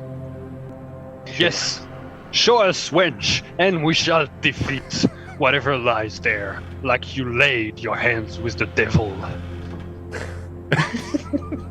Sanders, we gotta work on this. We gotta work on this. We're gonna give these people some kind of emotional whiplash. We gotta. All right. Sander, So we got to learn quiet. I will. Quiet. Yeah. So okay. All right. Show us, but let's be. Yeah. Let's be a little secretive about we don't want to just go marching out in a line with her leading. So. Yeah. Yeah, Hubert adjusts his wet sort of disguise with the double mustache and stuff like that, and sort of feels really disguised, I suppose. Yeah. All right, so let's leave in twos, and I don't know, man. I guess we can just meet outside somewhere on the bridge. Where should we meet you, Alice? Maybe at the bridge. Yeah. Ask her. I don't want you to meet me. I want you to follow me. I don't want to be left alone. Okay. Well, Ramrus, make it look like you're gonna, I don't know, you're taking her out for an evening stroll, and we'll follow you. That way, I don't know, it doesn't seem like we're. I just don't trust anybody downstairs. That's the thing. Okay. So I'll have her. Is it okay if Hubert holds the doll for now, just so the rest of the people in the tavern don't see? You and I will go out together, and then the rest can follow. Why do you need Evan's doll? Just so you don't have it in your hands. It might tip off the other people in the tavern that something's going on. We'll give it back to you once we get outside, unless you have a pocket. Roll persuasion again, please. You see, she is very, very reticent to hand this over. Went down the stairs. 7. I can hide it. She tucks it inside her dress. Okay. So she and I will go kind of like elbow and elbow, like locked arms, and I'll try to put on an air of she's with me. And I continuously keep winking at anyone that crosses our path. Aggressive winking.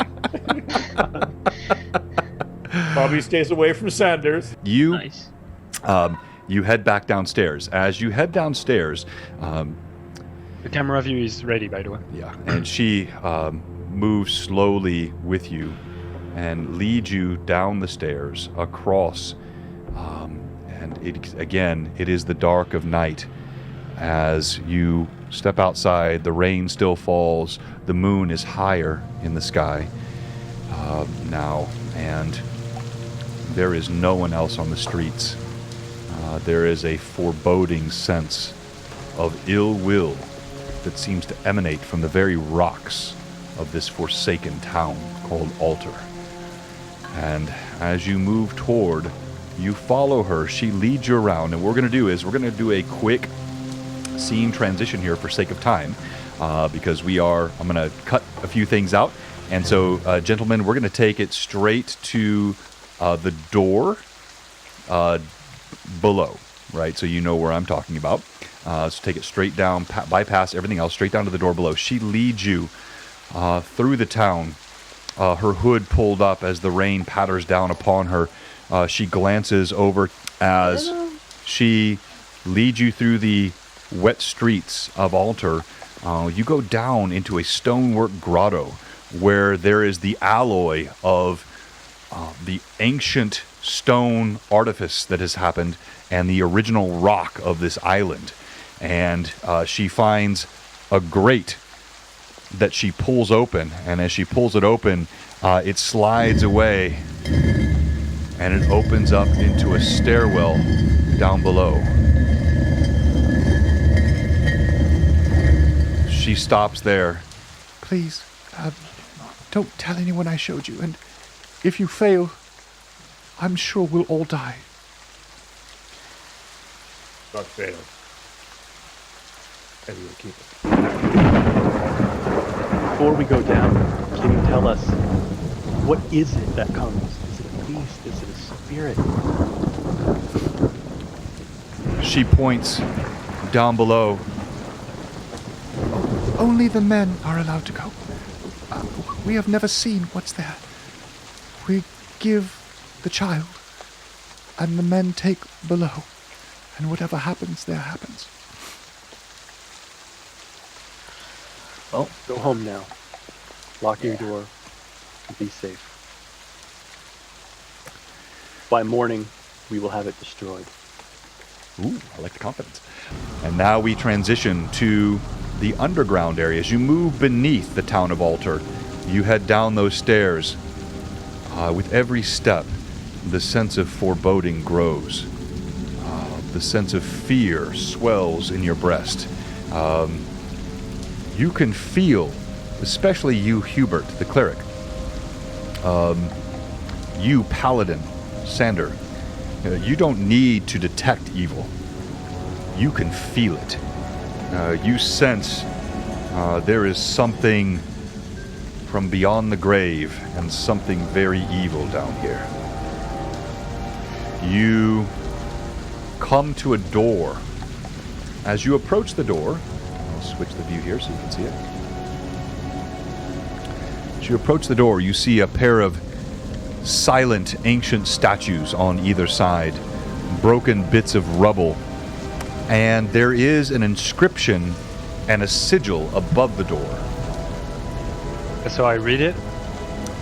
You go ahead and look at it, and let me have you make, please, a check. Let's do knowledge, religion. So religion. Oh, all right. So, and that's a resounding 5. Yeah, you don't recognize this. Hubert, would you like to try as the cleric of the party? Certainly. That was religion, you said? Yep, knowledge, religion. All right, that's just a flat roll for me, actually. So let's see. It was 18. 18. Okay. You recognize the sigil above the door. You're able to translate. It's an ancient tongue spoken by the Ur-Flan, the original denizens here of the Flyness, before many of the other populations were here. It speaks of the old gods. As you look more closely at it, you recognize the name Dorisian. Dorisian, based on your knowledge check, it's an ancient god. the King of Ghouls. And beneath it, the inscription reads, "To eat is to live." Well, that's a man after my own heart. Literally, actually, quite literally. Yeah, so I relay that to the rest of the party and calling it the King of Ghouls. King of Ghouls. Get it. Keep it. Got okay.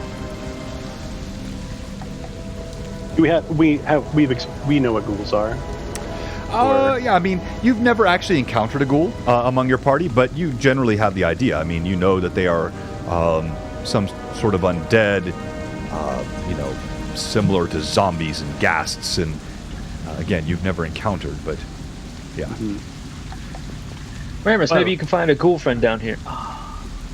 Oh, I'm so sorry. Oh, that's so bad. That's so bad. That was the worst. Okay, just yeah. I burn. I'm like allergic to it. Like I sizzle a little bit. Like,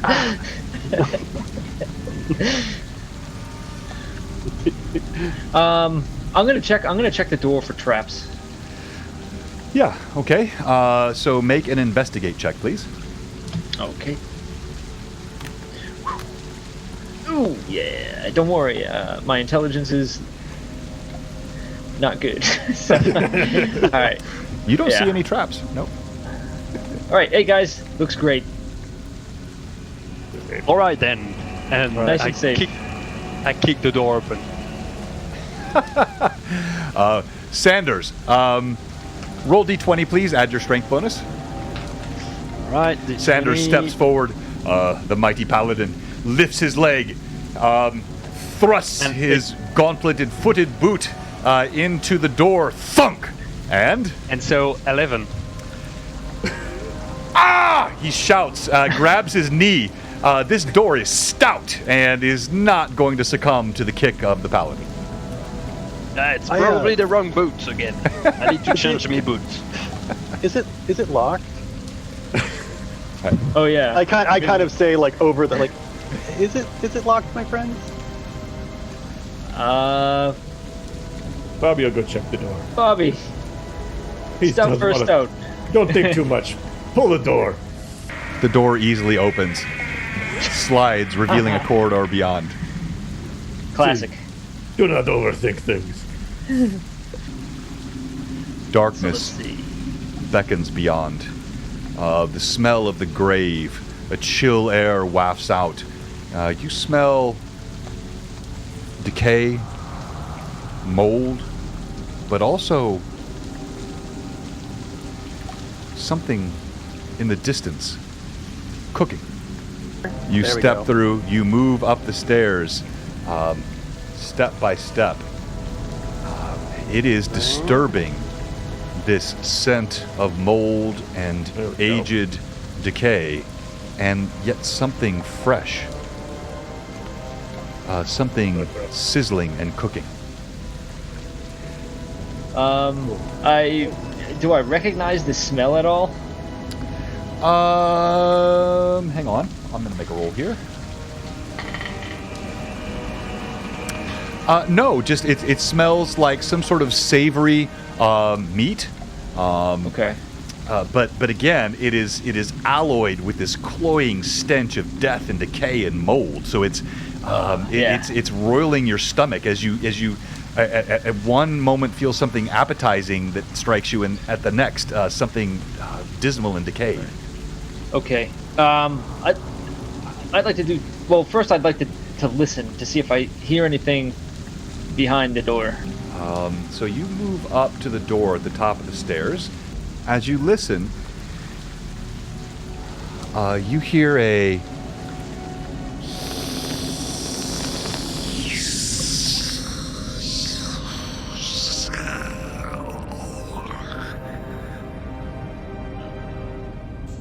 got some pan searing going on in there, guys.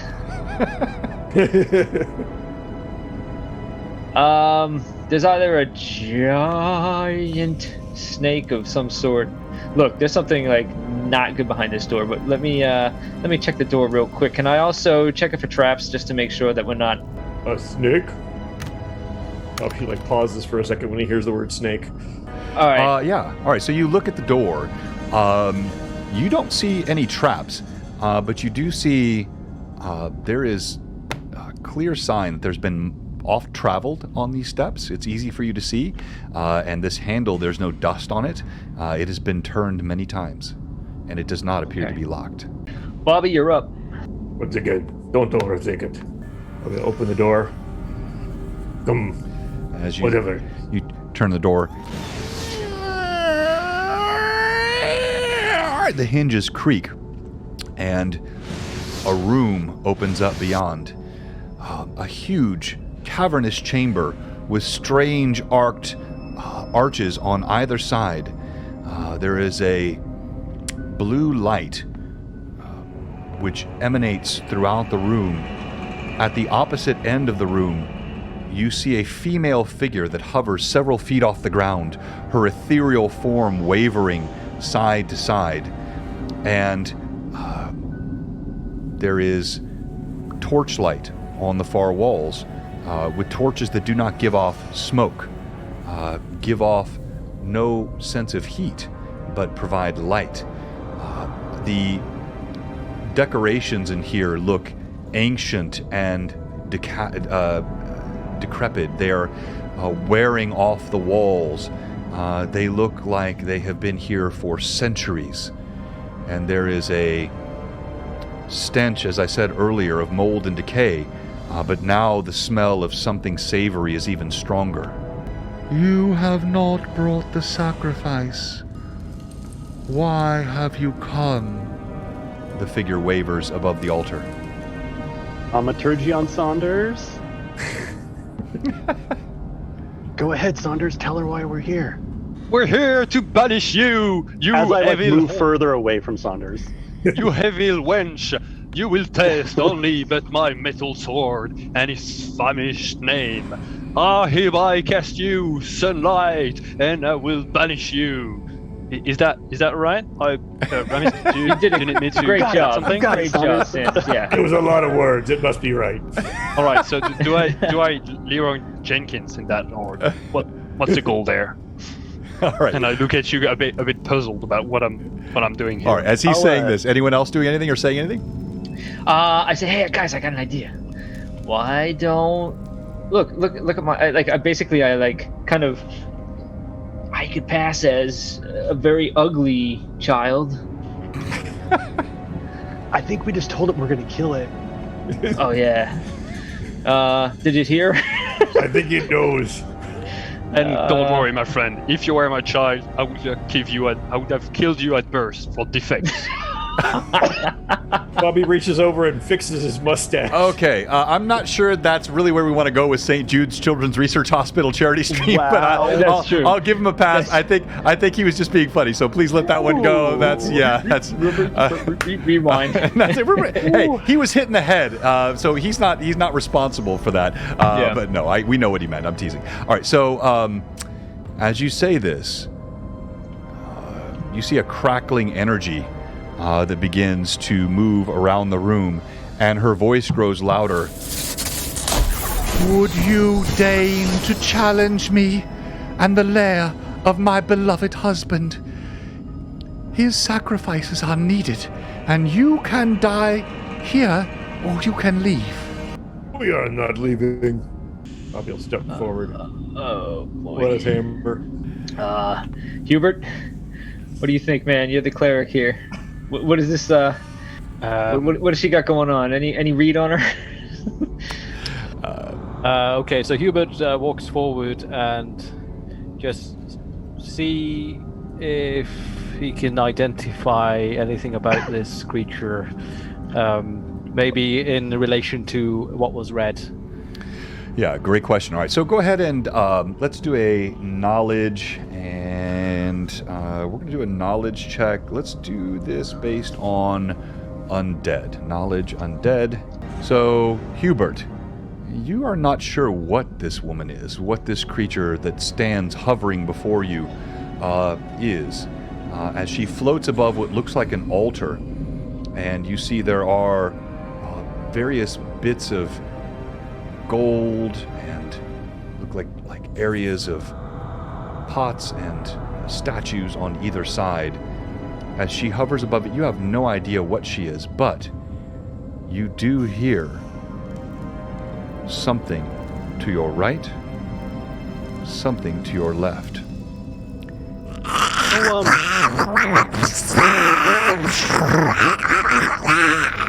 Go ahead. John, sorry, you were saying something? Rummers is like kind of hearing this stuff. He's like, so before we, those two options aren't the best. Leave or die. How about, can we meet in the middle? Like, can you agree to only eat live fish, for example, rather than children? We can give you fish eggs. Yeah, there's, I'm sure it doesn't have to be children or people, right? It can be some other sort of life force, right? Thunders has a You rock. might even like the change. Yeah. Hubert presents like a can of really old caviar. Nice. As you say these words, you heard the sound, and if you look at your screens, you see two of these creatures coming from behind the pillars, and then a third one from behind that one, and that they slither out with these strangely dead limbs, sores and boils and areas just ripped from the flesh, but glowing green eyes, long tongues that lap out.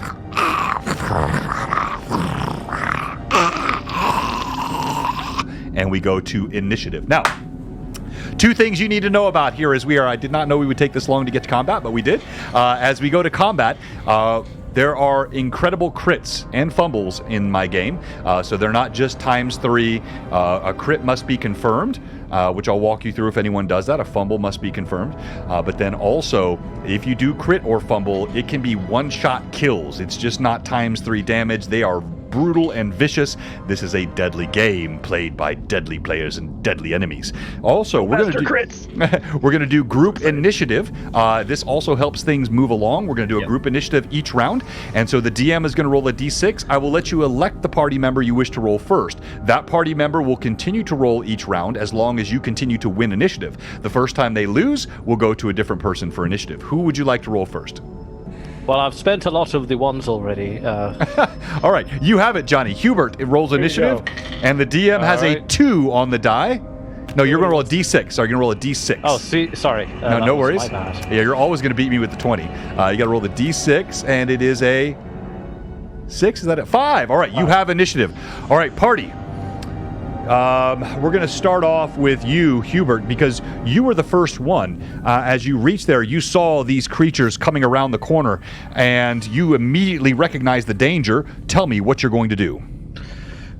Hubert is going to attempt to cast Bane. It's okay, let's see if I'm within range. Let's do some rulers here. So that is... Okay, it's set up to tiles at the moment. Could we change? Yeah, I just did. And go ahead. And go Excellent, ahead. fantastic. Do that again, please. Thank you.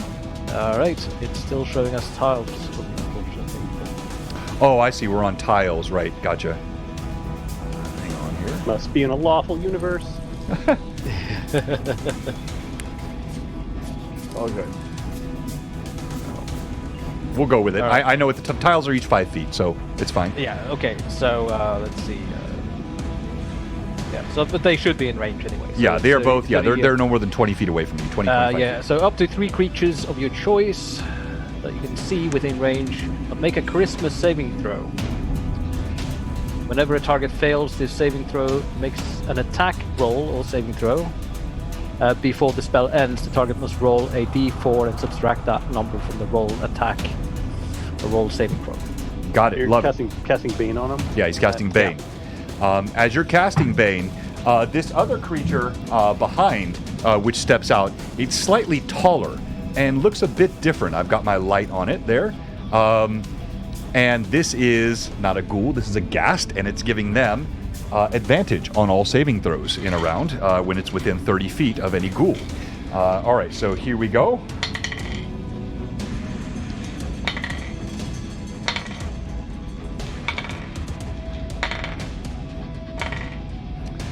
All right. You feel your bane take hold on this one and this one.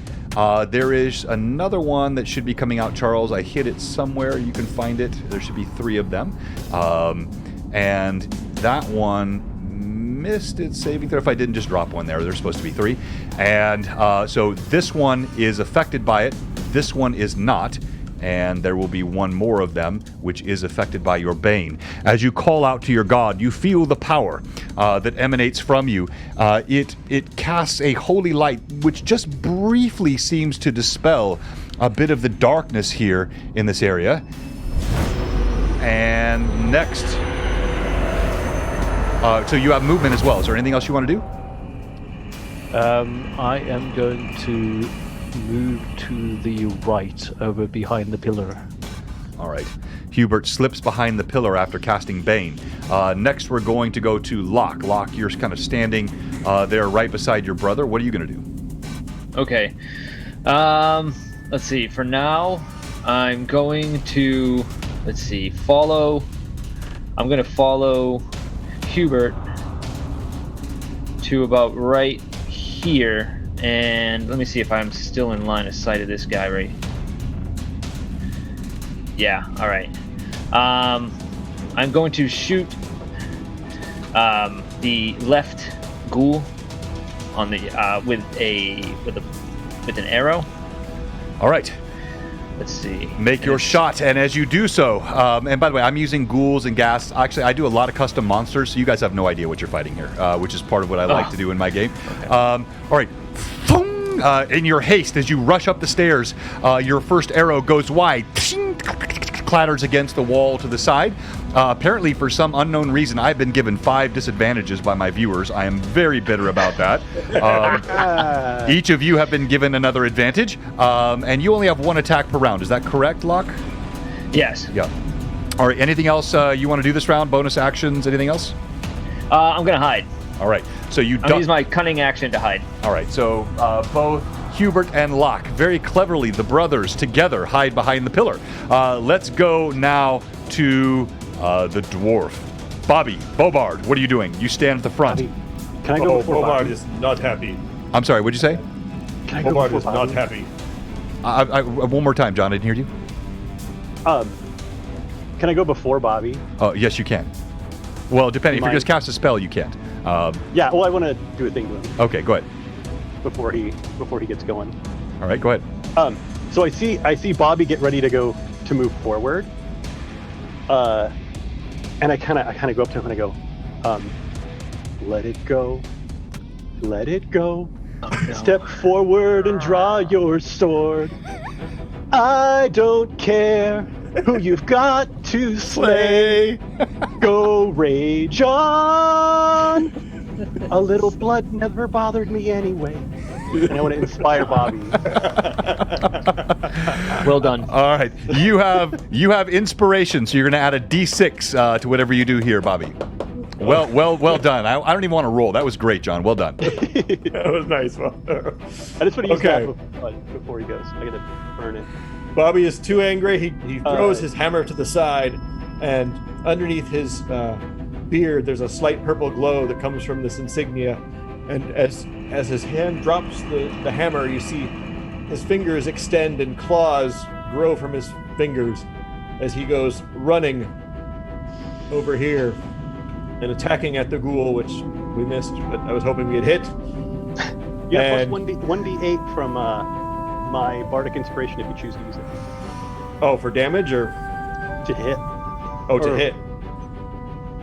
You can add it to one ability check, attack roll, or saving That's right. throw, so it's only 2 hit. Okay. I don't know how badly you missed, but Well, I get 3 claws, so I will go ahead and. Oops, wrong one. Actually, it doesn't really matter for the hit. Okay, so I swipe with my 1 claw. 23. Ooh. 23?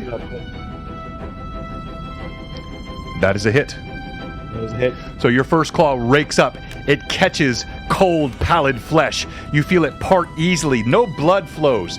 This undead creature, necrotic in its energy as it bounds towards you with claws and slithering tongue, but its flesh part before your claws.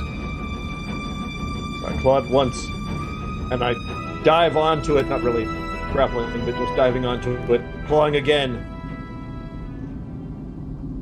Okay, 19 roll hit. again. 19 total?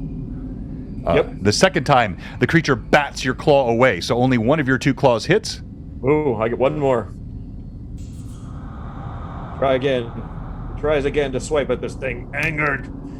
But it dare. Try to. Oh! Guess what? That's a 1. All right, so That's a net I need you to roll again. This is a confirmation of a fumble that we're doing here. So what you need to do is you need to hit this creature's armor class, which you don't know what it is. If you miss its armor class on this roll, you have confirmed a fumble. At which point you will roll percentile dice, and Okay. this could turn very quickly here. So This could be interesting. I don't know if they apply or I'm sorry, what's that? all of his advantages. Yeah, so he has to use them. So you got to declare that he's using an advantage. Oh yeah, I forgot to do that, but okay. Okay, well the 18 I'm sure missed. Well, the second roll was a total of 18. Total 18. Total 18. You, sir, have fumbled. I need you to roll percentile dice.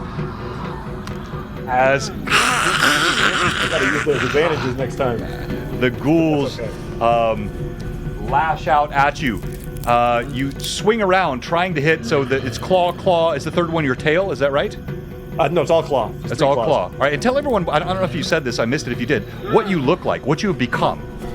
Yeah, basically, Bobby, as he goes almost feral, his fur, like, you know, not on his beard, but like just sort of stands on end. His fingers like just grow these long talons. He actually has a tail, but he doesn't get to use it right now, so his tail will extend and his jaw extends a bit as he goes completely, basically, feral beast on this thing and will attempt to claw the crazy out of it, but obviously fails dramatically. All right. Yes, he is a cool dude. Roll percentile dice, please. I got a 40. A 40. Okay. So I consult these crit tables here. A 40 on the table. Okay, there. And... all right. As you claw, the first claw catches, parts that pallid flesh. The second claw, it ducks. You try a third time as you swing. The creature comes up underneath you. You miss badly.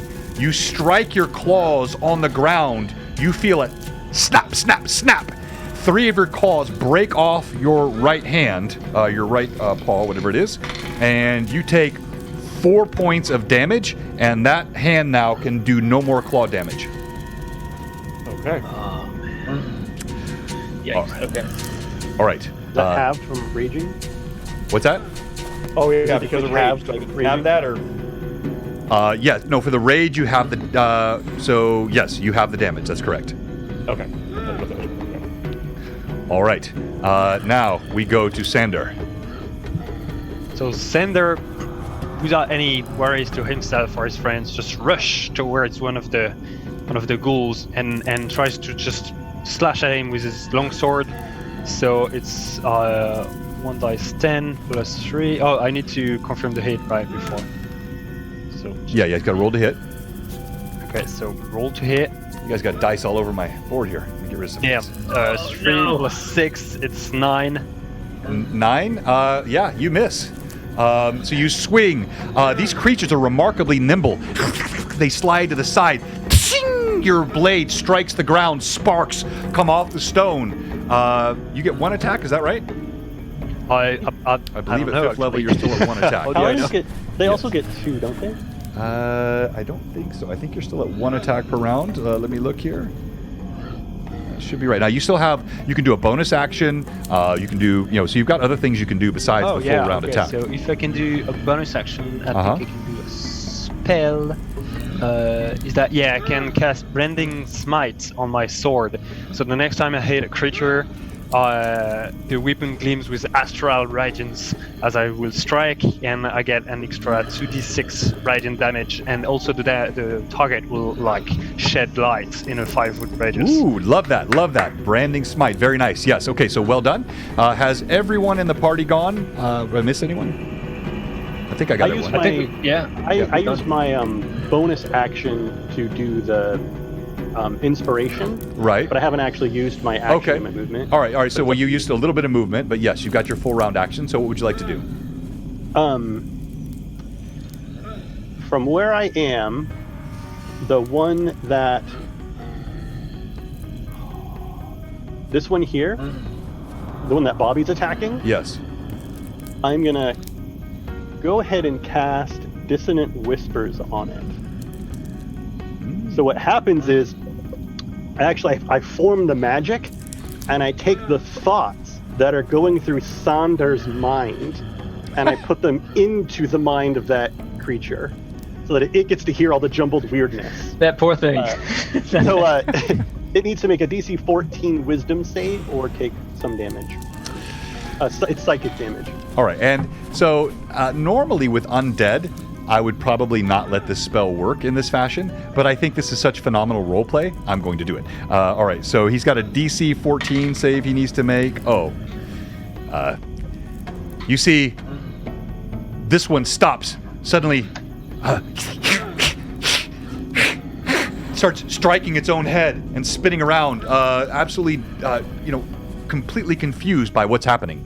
And I'm going to put that on this guy. That's right. It's this one, right? The one that... the one that Bobby was fighting. Exactly. All right. So you've hit the one that Bobby was fighting with this spell.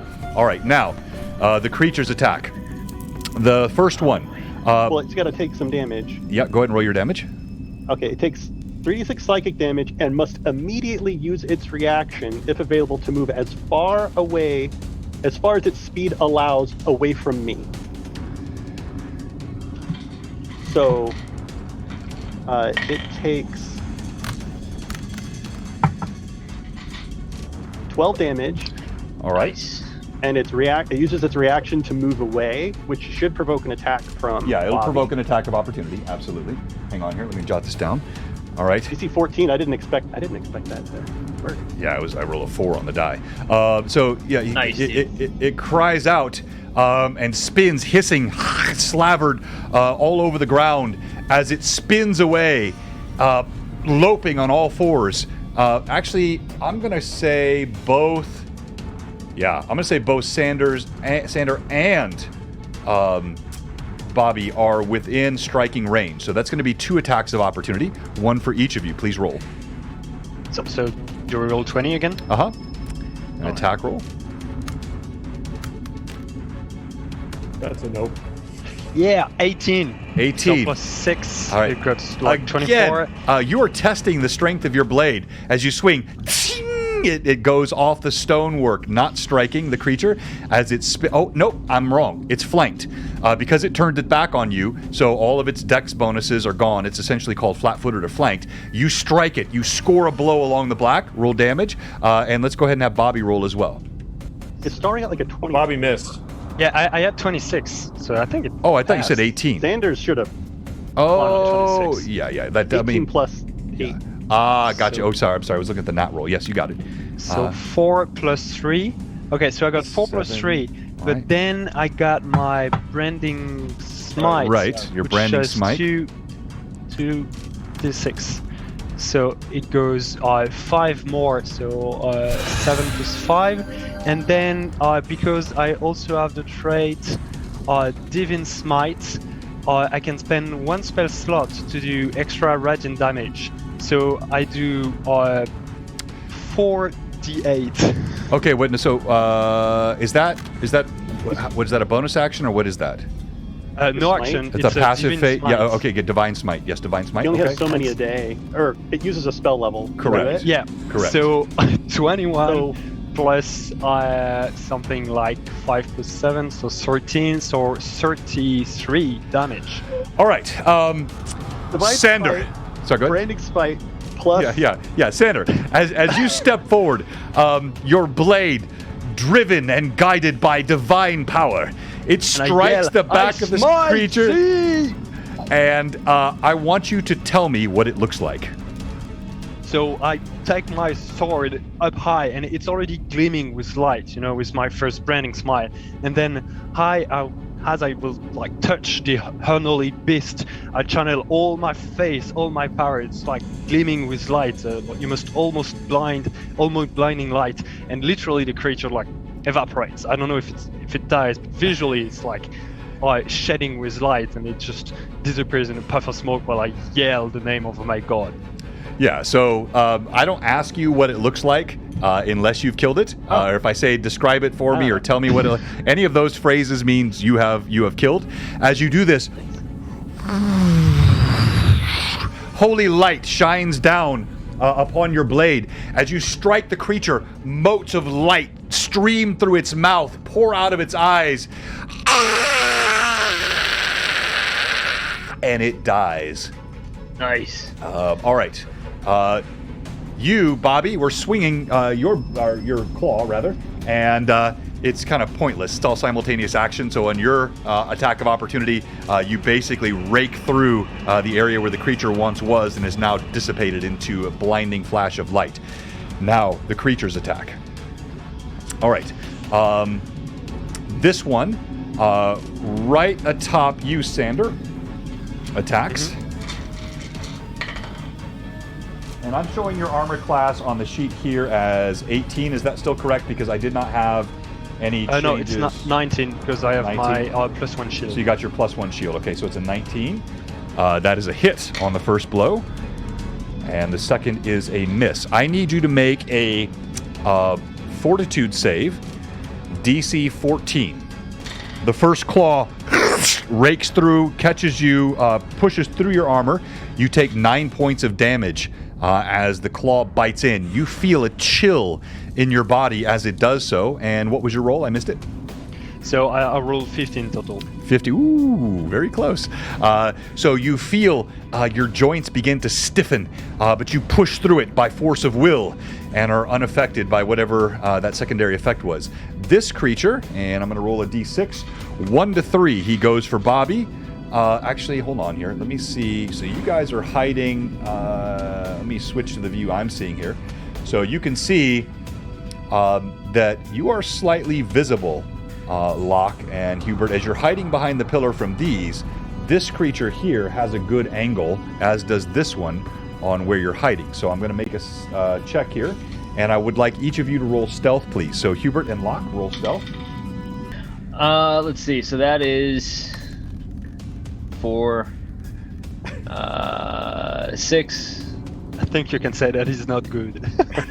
Yeah. All right. So Hubert, below his. Hubert deftly tucks himself behind the pillar. Locke, as you come running up beside your brother in excitement, having fired that arrow that missed and kind of bounced on the ground, you bump your brother. You come out from behind the pillar, so you are an option. So it's going to be 1, 2, 3.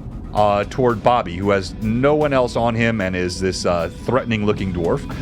4 and 5 goes toward Sander, and 6 is going to move over here toward Locke. He's running straight at you, Bobby. As he lopes along, he is going to attack, and first claw rakes against your armor, doing no damage. Oh, second one as well. Your shield catches the second one. You kind of fight it off for a moment as the claws rake pop, pop, pop, pop, pop along the outside of your shield. You fend it off. As this creature... There you have, my friend. As this creature moves forward, there is a noxious fume that emanates from it. I need Bobby and Sander both to make a fortitude save, DC 12, as you smell... 11 for me.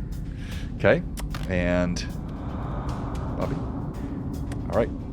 Of course, the dwarf resists. So, Bobby, you're fine. You smell this... you gag a bit. But it's nothing worse than some of the ale you've tasted in some of the dwarven lands. It was quite potent. For you, Sander, you stagger back. You are now poisoned, which means every roll you make is at disadvantage for each round for 1 minute. We'll make saving throws as we go along in the game, but you are poisoned by this. All right, initiative. DM has a 3. You won last time, so you're still rolling. Oh my Nice. gosh. All right. Excellent. Initiative hero. All right, so we're going to go back to Sander, who is engaged in hand-to-hand melee combat. Sander, go ahead. Well, I'm gonna try to hit the ghoul that is in front of me again. Okay. So how do I do disadvantage? Means you're going to roll 2d20s, and you're going to take the lower of those two rolls. Now, if you have an advantage that you would like to use, you can counteract that and just make it a straight roll. Well, yeah, actually I do. Do I have an advantage? I think you do. I'm sorry. So I think we all have advantage. I think everybody does. You might want to go ahead and use it, and just roll a straight d20. Okay, so I just tossed out my two Ds. Damn, I had a... Oh no! No, it's the die I tossed. So I'm gonna toss my soul d20. So without disadvantage, it's a normal one, and it's a 3. Yay! Did you have a nat 20 on the other one? Oh my gosh! All right. You hit 3 plus 6. It's still like a no, sad you missed. 9, Yeah, and I cannot wink that away. The creature dances out of the way. It's the poison. This noxious. Your guts are roiling inside. Bobby, you see this happening. You see the glint of Sander's sword as once again, for the third time now. No, actually, second time. It strikes off the ground, sparking off the stone. Bobby, what are you doing? Bobby will look at his claws. He's very unhappy that he's damaged his claws. So I basically will re-rage, and his tail extends a little further. So now he's going to his tail attack. And whips it around, and he'll whip it around at the one that's in front of Sanders. Okay. All right. Got it. Roll to hit. And I'm going to actually remember to use the inspiration if need be. Oh my gosh. Seriously? No. Another one. This party is cursed. No. This is, yes. Here we go. All right. Okay. Roll again. Oh. Can I use the inspiration on the second one? Yes, you can. You absolutely can. Okay. On the confirmation. Okay, so I'll use that, and then I'll add the inspiration to it. All right. If be good. Come on, let's get something good with the inspiration. So it's a 10 plus 2, so it's 12. And your base attack. What's your base attack bonus? It's 7, so it's 19 total. Oh my god! Oh, you fumbled again. No. Oh my goodness! Bobby's worst appearance ever. All right, no kidding. Roll percentile dice, please. The party was just not prepared. Clearly. Oh Bobby's so upset. 37. Okay, not too bad. This time, Bobby, as you lash out with your tail, you overswing. It strikes Sander. Bobby, go ahead and roll damage as your tail whips around, and whatever damage you roll is what Sander will take. Oh shoot. Oh, my friend. You must duck. Okay, well. Oh, nice roll, though. That's as good as I can do. Yeah, that's not a bad roll. Good job. All right, okay. You strike him. Oh, yeah, I strike him good as the tail comes whipping around to the front and trying to get to the ghoul and fail. All right, and any bonus actions you're going to take or anything else you want to do? Well, I still have one more attack. Right. Which I'm going to go ahead and use one of my advantages because apparently I roll ones. Always good. Okay. I still miss, but I don't crit fail. Fumble. Nice. Wait, no. If you're doing advantage, you're not poisoned, so you roll 2 of those. That's what you mean by advantage. So you roll 2 d20s. You take the higher of the rolls. Yeah, I rolled 2. I rolled 2. Oh, you did? I only saw the 1. Sorry. Okay. I did. Yeah. It was a 5 and a 7. Oh, my rolling. I only saw the 7. Really bad right now. Gotcha. All right. Well, the dice are the dice. All right. We're gonna move over to Locke. Locke, you are spied. You saw the creature noticed you. What are you doing? Okay. Let's see. 1, 2, 3. I'm going to. You know what? Yeah, the jig is up. I'm going to move behind here, and I'm just going to do a sneak attack on the one that's. Well, the one that I don't know who this guy's attacking. But I'm just going to. He's been moving. He was mainly attacking Sander, but he did notice Bobby as well. So. Okay. Yeah, you're definitely flanking him. So I'm going to use my advantage. And I'm just going to do a sneak attack against this mofo and see what happens. Okay, so 9 plus 4, 13 total. 13 total. Golly, this party, unbelievable. Oh wait, I'm sorry, dude. No, you should be more than plus 4. That's a +7. That's a +7. Yeah, +7. So 16. Yeah. Okay, which would normally miss, but again, you're flanking. This creature did not see you coming. That's a hit. Roll your damage, please. You sneak up behind it. Attack. 1, 2, 3. Big sneak attack. Here it comes. All right, big sneak. Ooh. Okay, so 14 plus 4, 18 damage. All right, you slip forward. It's a dagger, right? Yes. Yeah. You slip your dagger between vertebrae where a living creature would have dropped paralyzed. Again, you see no blood, just a bit of dust, and green ichor pulls out. The creature howls, but is not dead. And now we're going to go to Hubert. Alrighty. So Hubert is going to run forward to around here. Okay. And then it's going to turn undead. Nice. All right, what's your DC? Let's see, where did it go? That is a DC 14. 14, all right. And again, because the ghast is in presence, they will save with advantage, but I am disadvantaged for 5 rolls by my viewers. So that means I will just do a straight roll, thank you viewers, for all 3 of these. That will leave me with 1 further disadvantage. As Hubert calls upon the power of his god, light emanates. As you feel the power of your deity channeling from above, it strikes these 2 in front, right by Bobby, Sander, and now where Loke has just come in from behind. I would like you to tell me what it looks like as the power of your god destroys both of these creatures. Oh, damn. Wow. Nice. Okay, as Hubert sort of presents his giant hammer, a one-handed hammer, a wave comes like vibrating out. It's like a giant sound wave that doesn't actually make any noise, but as it passes over the ghouls, they're simply ripped apart, like one wave at a time, going from like the flesh into dust, the whatever's left of the muscle into dust, and then finally, as the bone sort of starts to crumble, it also fades into dust in the same direction. Excellent. Well done. Bravo, sir. Good to have a nice powered cleric in the party against undead. By the way, they had no idea what they were facing. They rolled these characters up themselves, so it was just fortuitous that Johnny chose to make a cleric of that power. The lone remaining creature stands there. We're going to go to Romris. Romris, what are you doing? All right, so I just saw this just waves and waves of holy energy tear those things apart. I can't get close enough up there to her to do much. So I'm going to go to here, and I'm going to go ahead and use... Where's my line measurer? I should be good. Yeah, you're 20 feet away. Yep, so I'm going to go to here, and I'm going to point at the tall one. And I'm going to say, yeah, and let that be a lesson to you. Sanders is coming for you. And I'm going to cast Vicious Mockery on it.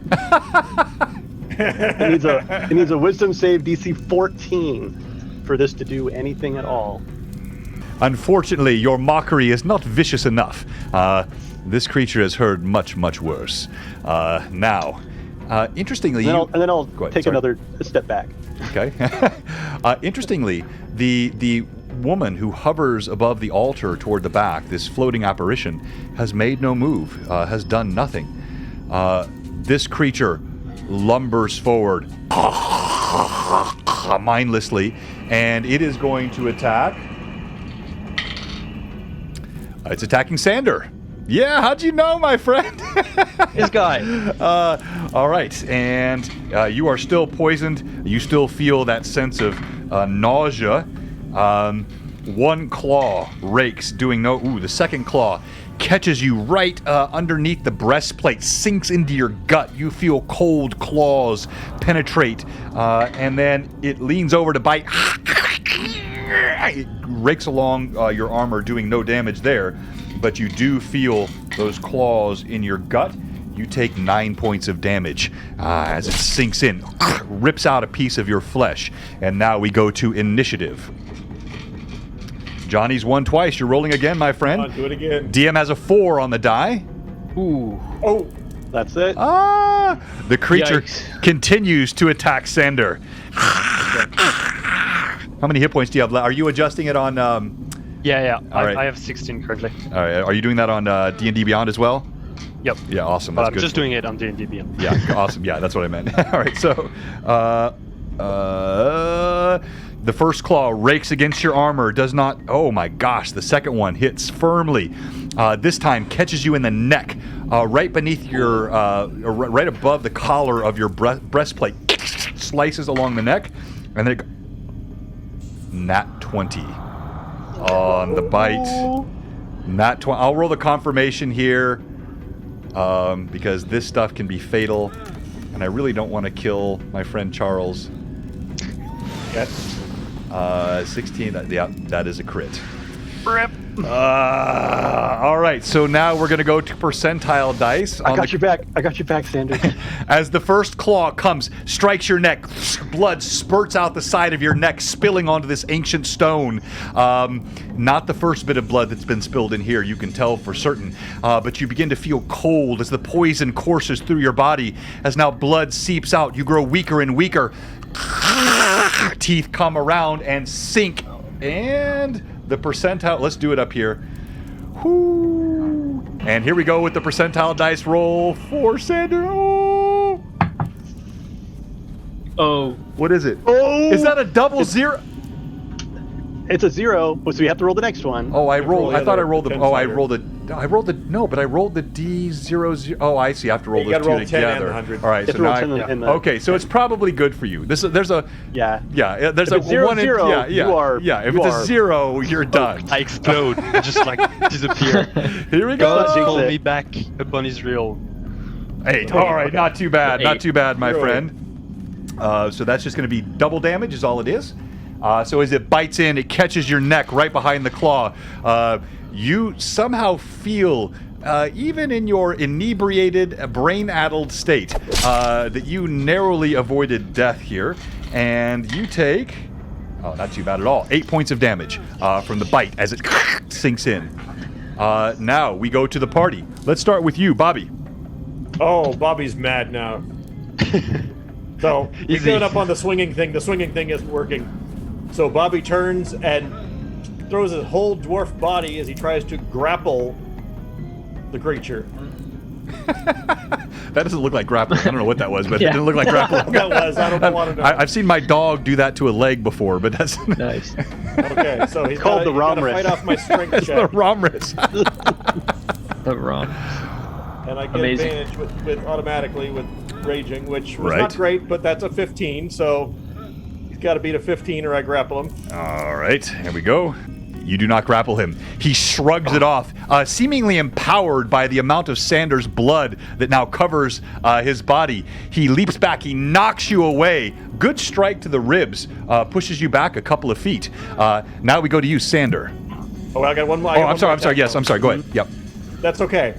But, normally I would grapple again, but you know what? He's just mad, so he just goes to try and now push him down, just knock him down, literally. All right. Man, so close. You shoulder him. He bounces back a bit, but he is not knocked down.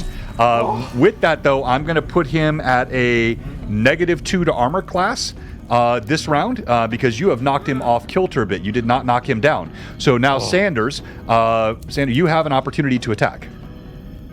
So just the lay on hands action. Yes. Is it like a full action or is it a quick one? No, it's a quick action. Oh, no, I'm sorry. In 5e, it's a full action. That's right. In 3.5, it's quick. In 5e, it's full action. Okay, so I'm gonna wait a bit to do that, and so I'm just gonna strike it, like with no regards to my health. I just see that the enemy in front of me is stumbling. I grip all my fierce and holy rage, and I smite it with my longsword, actually. So I'm gonna try to hack him. I'm gonna use an advantage. Do we have still ones remaining? You've got to track those. I'm not sure. Evelyn, have they used up their advantages? This will be his second. This will be his second. He should be fine. I think we all started with 3. Yeah, I think he Okay, still so has. let's go with that. So, bam, I'm sending. Ooh! Oh, nice. The nat 20. Amazing. All right, roll again, please, to confirm. And if you have another advantage, you can use that on this. And so 7. All right, so it's a hit, but not a crit. Oh, damn. Okay.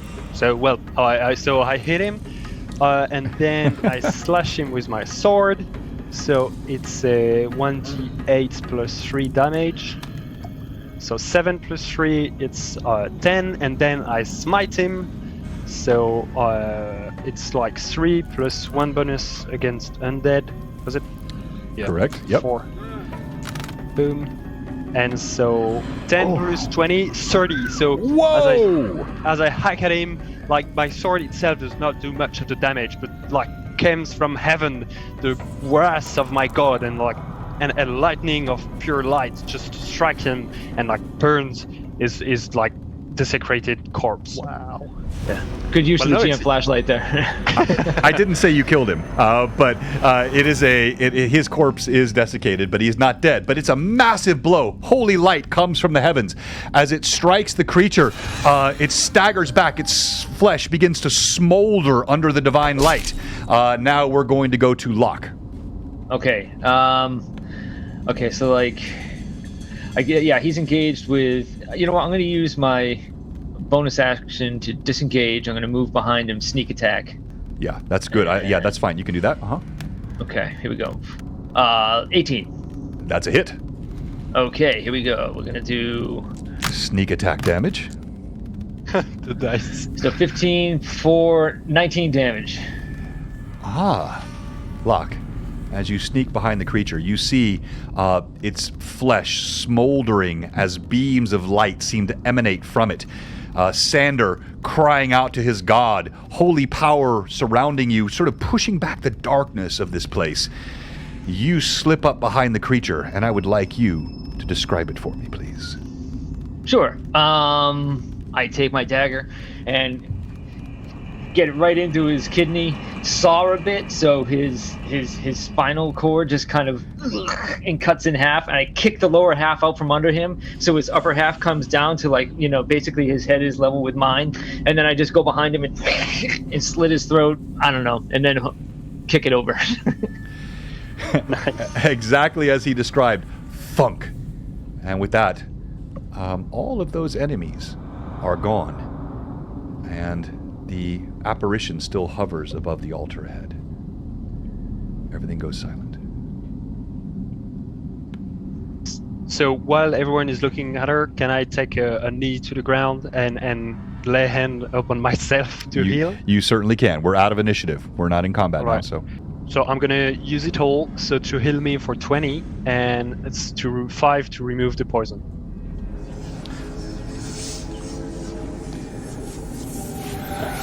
Your bowels steady. You see his wounds knit, and a voice echoes from the other side of the chamber. Are you sure this is what you want? To face my husband is certain death, but I will not stand before you. Your threats are slightly empty after you threatened us with death and we killed all of your creations. So, would you like to take this opportunity to surrender to us? Surrender? Can you not see? She holds up diaphanous hands, see-through, ephemeral. There is nothing left for me to surrender. I am gone. My husband clings to life. I simply warn you, the death I promised was not at the hands of these pets. It is at his hands. If you proceed forward, you will die. Fair point about you not being able to surrender, being incorporeal, but you're not attacking us. Is there... how do you feel about your husband? Has he been neglecting you? Could you point us to where he is, maybe? Roll persuasion, Romulus. Can I use advantage on this? Yes, you can. Please? Sweet. 21. Maybe he's trapped you as well. Okay. Not what I expected.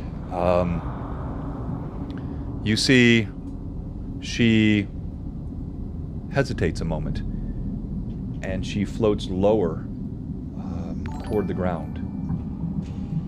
As she comes down, she lowers her head. I have never seen your kind before. What are you?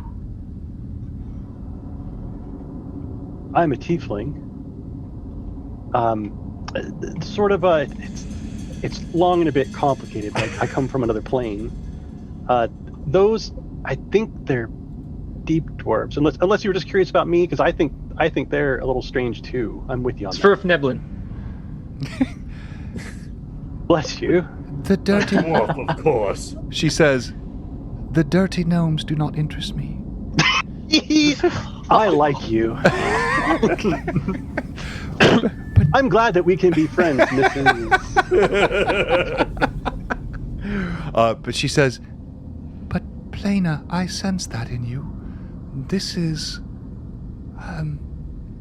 most unexpected.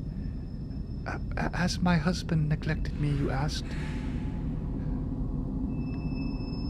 Yes. When we began this temple more than 1,000 years ago, I knew we pursued ends which were not noble. And yet, even I confess what I have seen him do. It is beyond the pale. It is wickedness even I cannot countenance. If there's any chance you can survive, which I must again tell you I doubt, I will show you where he is. I will open the door. But your deaths will be on your hand. If, by some miraculous hand of your gods, you survive, perhaps this nightmare can end for me. We will help you rest. I'm going to ask her if she knows of any weaknesses. You know, does your husband... I mean, are you aware of any kind of like weaknesses that we can take advantage of? Should we bring bacon? Or, Is he lactose intolerant? Yeah. She shakes her head sadly. Flame is dangerous to him, but never more so than when he's not fed in some time. He is fed well and often recently. You may find him only in his strongest form. Is there, after he has fed, is he satiated? Or is it a never-ending hunger? Okay. Before she answers him, anyone else saying or doing anything? I want to make sure we're getting everybody in. I have an idea. What if we feed him something that's poisonous or something that can weaken him? Like either... That's just what I was thinking, yeah. Yeah. I'm wondering if we can kind of... But what? You could do your disguises and we could... Lower me in? Almost like a quarter at an arcade if you tie it like a... and then just as he's about to clamp, just pull me back out of his stomach. Right. We have limited anachronisms here, but I think that was a good one, so we'll let it fly. Well, there's a kitchen though, right? Maybe he eats actual cooked food. We could maybe bring him the cooked food and see if he'll eat it. Or they're preparing food here for some reason. I think that might be better than trying to use live bait. She speaks up. He does have the kitchens where the food is prepared, and I think you know what the food is. But he is not a creature to be poisoned. He is not as incorporeal as I, but he is beyond death. He uses the life. He uses the sacrifices to sustain himself. Maybe the poison food isn't a good idea. Things we don't want to feed him. So perhaps we could, flatten him with a rock. I've heard that something like that happened a while ago. I think Yeah, why I don't think we you might use be onto yours? something. Throw that rock. Sanders. Yeah. You want me to throw my rock? Are you mad? Are you gained with despair and madness? You would Never. with the power of your Holy Spirit.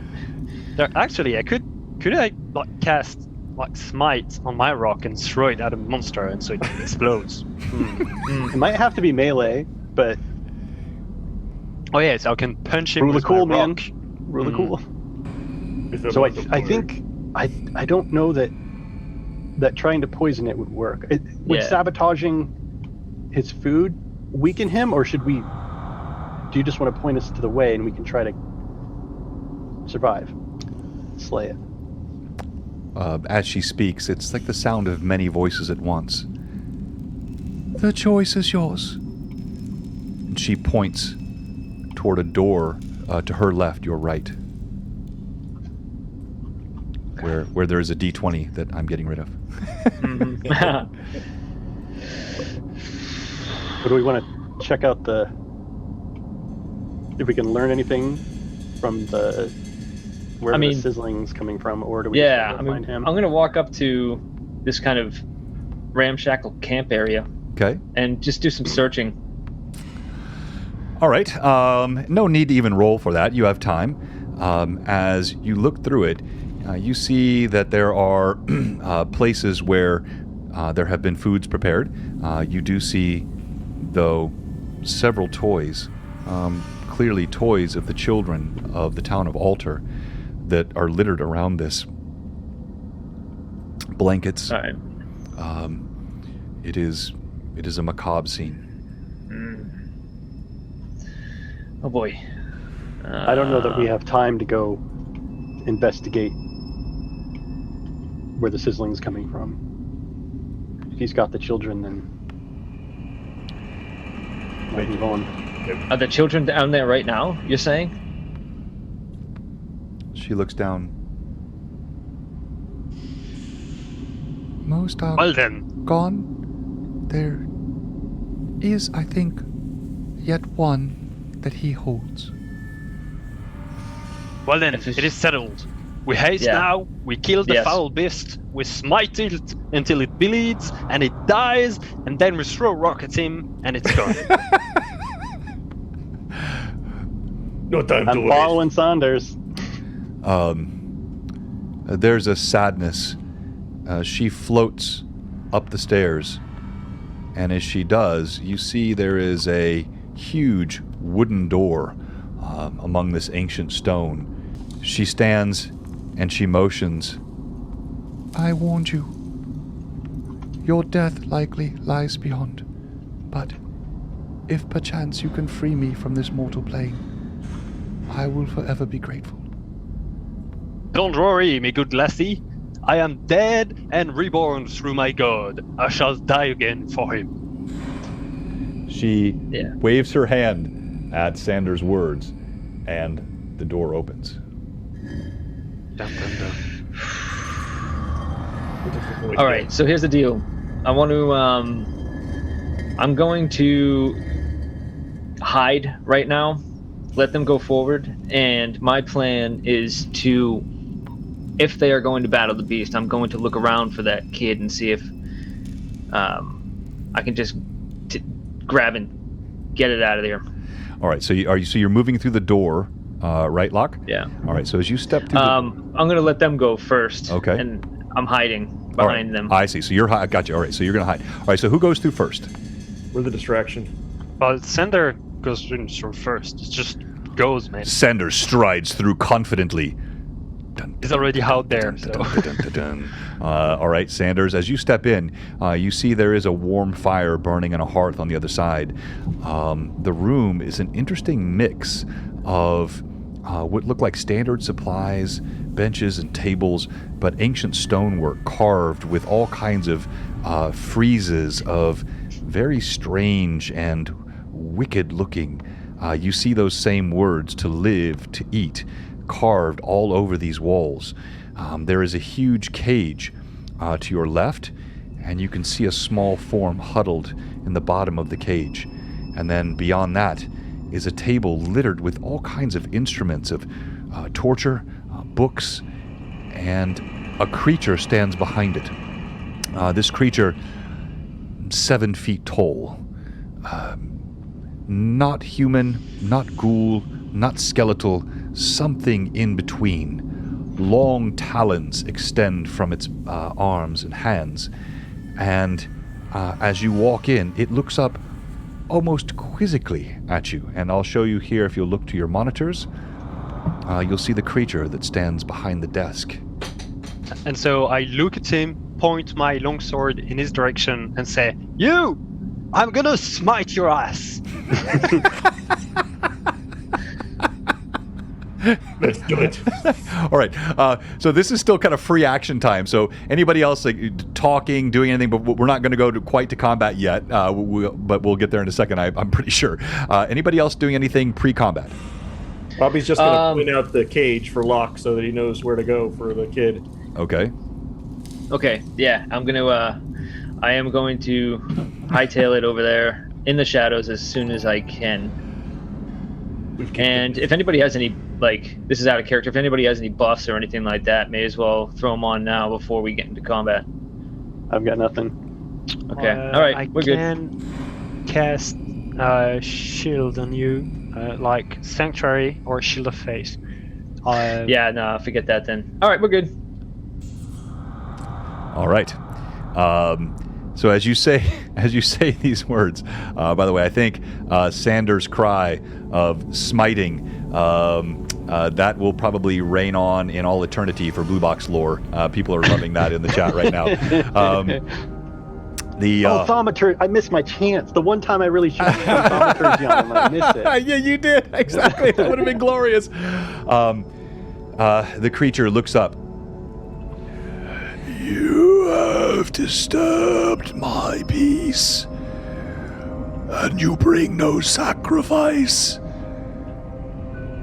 I have lived here for 1,000 years and will live 1,000 more.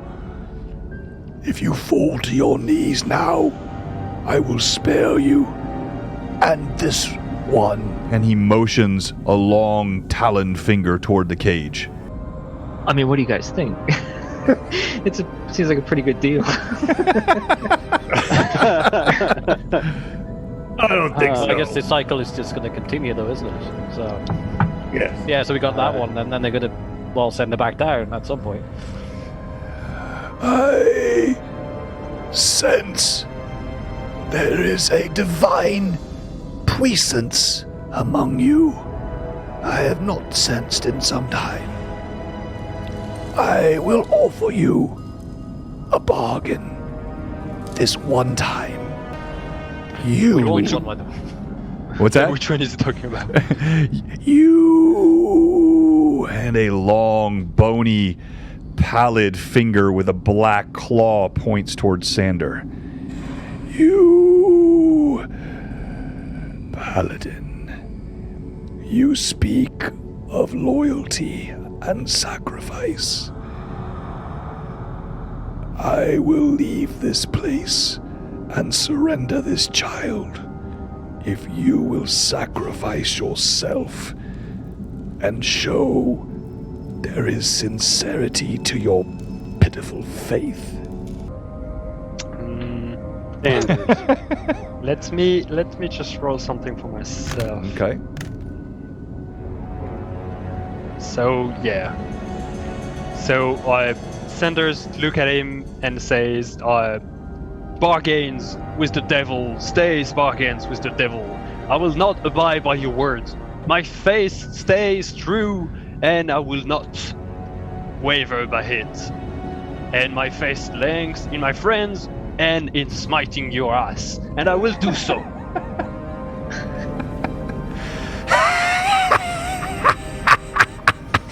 I knew you were a charlatan from the moment I sensed you. You are in it for pride and vanity. Oh, you, sir, are no different than I.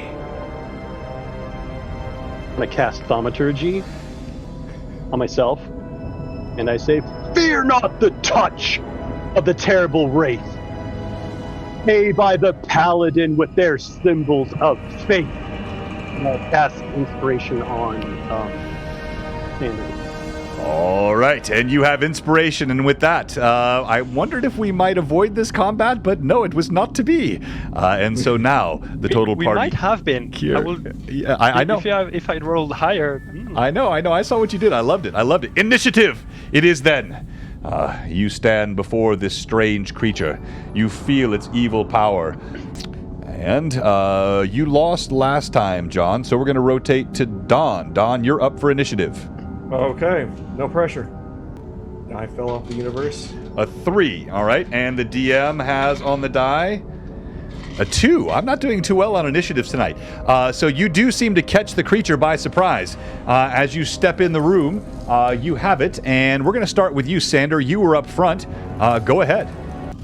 Alright, so let's do 1, 2, 3. I think I'm climbing over that, so I count 2. I don't know, ballparking 5 and 6, so I'm there. And because I'm not here yet, I'm gonna cast a Shield of Faith on me, actually.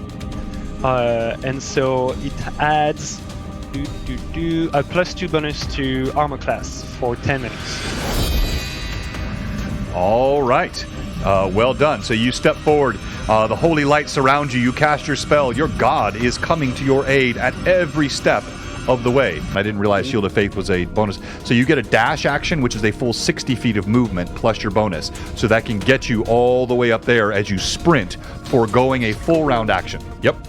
So I'm running toward him, casting my shield, and I'm just reaching, like almost able to grab him, but it's just like a few last meters away from him. But I've closed the gap at least.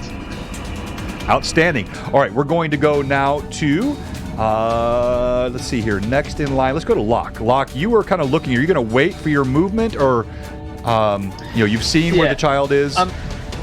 Yeah, the child's in that Cage. that circular cage, right? Right. Okay, so yeah, I'm gonna remain hidden and use a dash action. Okay. To move. Okay, I'm gonna just keep hidden, and while these guys are distracting, I'm gonna come around, kind of like the Yui, and pick the lock on the thing. So, so if you can use 2 movements, and then I'm gonna use my bonus action, which is a dash. Actually, I think I'm done. No. Yeah, you no. You can use your bonus action to dash instead of your primary action. So you can move your full movement and to do a thing. Okay. I don't really have... If you're hidden, you might just want to stay hidden. I'm just going to stay hidden, yeah. Yeah, right, we're good. And even dashing and hiding are sort of conflicting things typically. It's very difficult to remain hidden while you're dashing. But you use all of your movement, all of your actions. I want you to make a stealth check, please. Yes. Oof. Okay, yeah, it's an plus 8, 10. 10. All right. You're not sure if you remain hidden or not, but as you come rushing up to the side of the cage, the creature makes no movement towards you. Now, we're going to go to you, Bobby. Bobby, once again, going to try this again. He goes all feral. He will drop to all fours. He will actually rage. His tail extends. He backs up 5 feet, and then he will run. So that's 5, 10, 15, and make the jump. 20, 25, 30, 35, and then he will go ahead, and he might as well go ahead and get up there with his friend too. 40, 45, 50, since he's got enough movement. 55. Oh, what the heck? We'll jump up onto the table because it's just more feral. I love it. And I'm going to need from you, Don, a feral growl. That's necessary for this roleplay. Nice. Well done, sir. All right. So you are there. Let's go to you, Ramris. Okay. Can I hold my action until after... Yes, you can. Hubert gets a chance to go. You can. Hubert. All right. Well, Hubert is going to let's do a move action first. So that's let's see, 1, 2, 3, 6. It's going to get him around this area, I think. Yeah, that's about it. And I believe he might be within. Yeah, he's within 30 feet. Yep, he is. So I based on sort of this creature can I deduct whether or not he has claws that he would utilize, or if there isn't, like, is he more of a mage-looking type of? Yeah, so it's a bit deceptive here because of the mini. We don't. Because I saw the image and that. Looked The like image is so consider it an amalgam betwixt the two. So it's clearly it's not a lich. It's not what you see here with this sort of imagery of a book, but it is this sort of both sentient and feral looking creature simultaneously. You know the claws are indeed a weapon. Yes. Okay, so in that case, I am going to cast a ray of enfeeblement. Oh, very nice. That is a natural 20. Okay, You double dice. Interestingly, I do have criticals for spells, which is not normal in most gaming systems, but I believe in spell criticals, just like I do in martial criticals. So please roll that die again, and let's see if you have a crit, and I'll have to figure out how Can to I add advantage to that? Yes, you absolutely can. All right, let's do a 2 in 1. And then, let's see. So there's a 16 there. It's a 23. Okay, that is a critical. Holy Nice. smokes. Wow. Johnny, all right, so Ray of Enfeeblement. And what's your normal DC? My normal DC. Against this spell, yeah, so it would be... Let's see. 10 plus your level 15. All right, so I got it. I know what it is. All right, Okay, here we cool. go. Thank you. You bet. And so, what I'm going to do as a looks like result plus of 6, by the way. yeah, as a result of that crit, I'm going to roll at disadvantage for the creature on the saving throw, and I'm going to maximize the effect if he fails.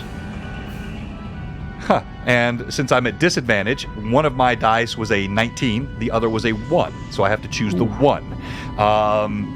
You feel your spell takes hold, grips. It actually shocks you how powerful it is. You've never felt it this way before. It's as though this spell was intended, designed for this creature. It sinks into the potency of the creature, and you feel it quiver and shake beneath the power of your spell. Now we go to Ramris. Amazing. Nice. I love that one. So I'm going to go ahead and move 5, 10, 15, 20, 25. So I move to here. Okay. And I'm going to call out into the cavern. And I say, you keep talking about power and how old you are and your age. Well, you will never... Stop talking to the DM like that.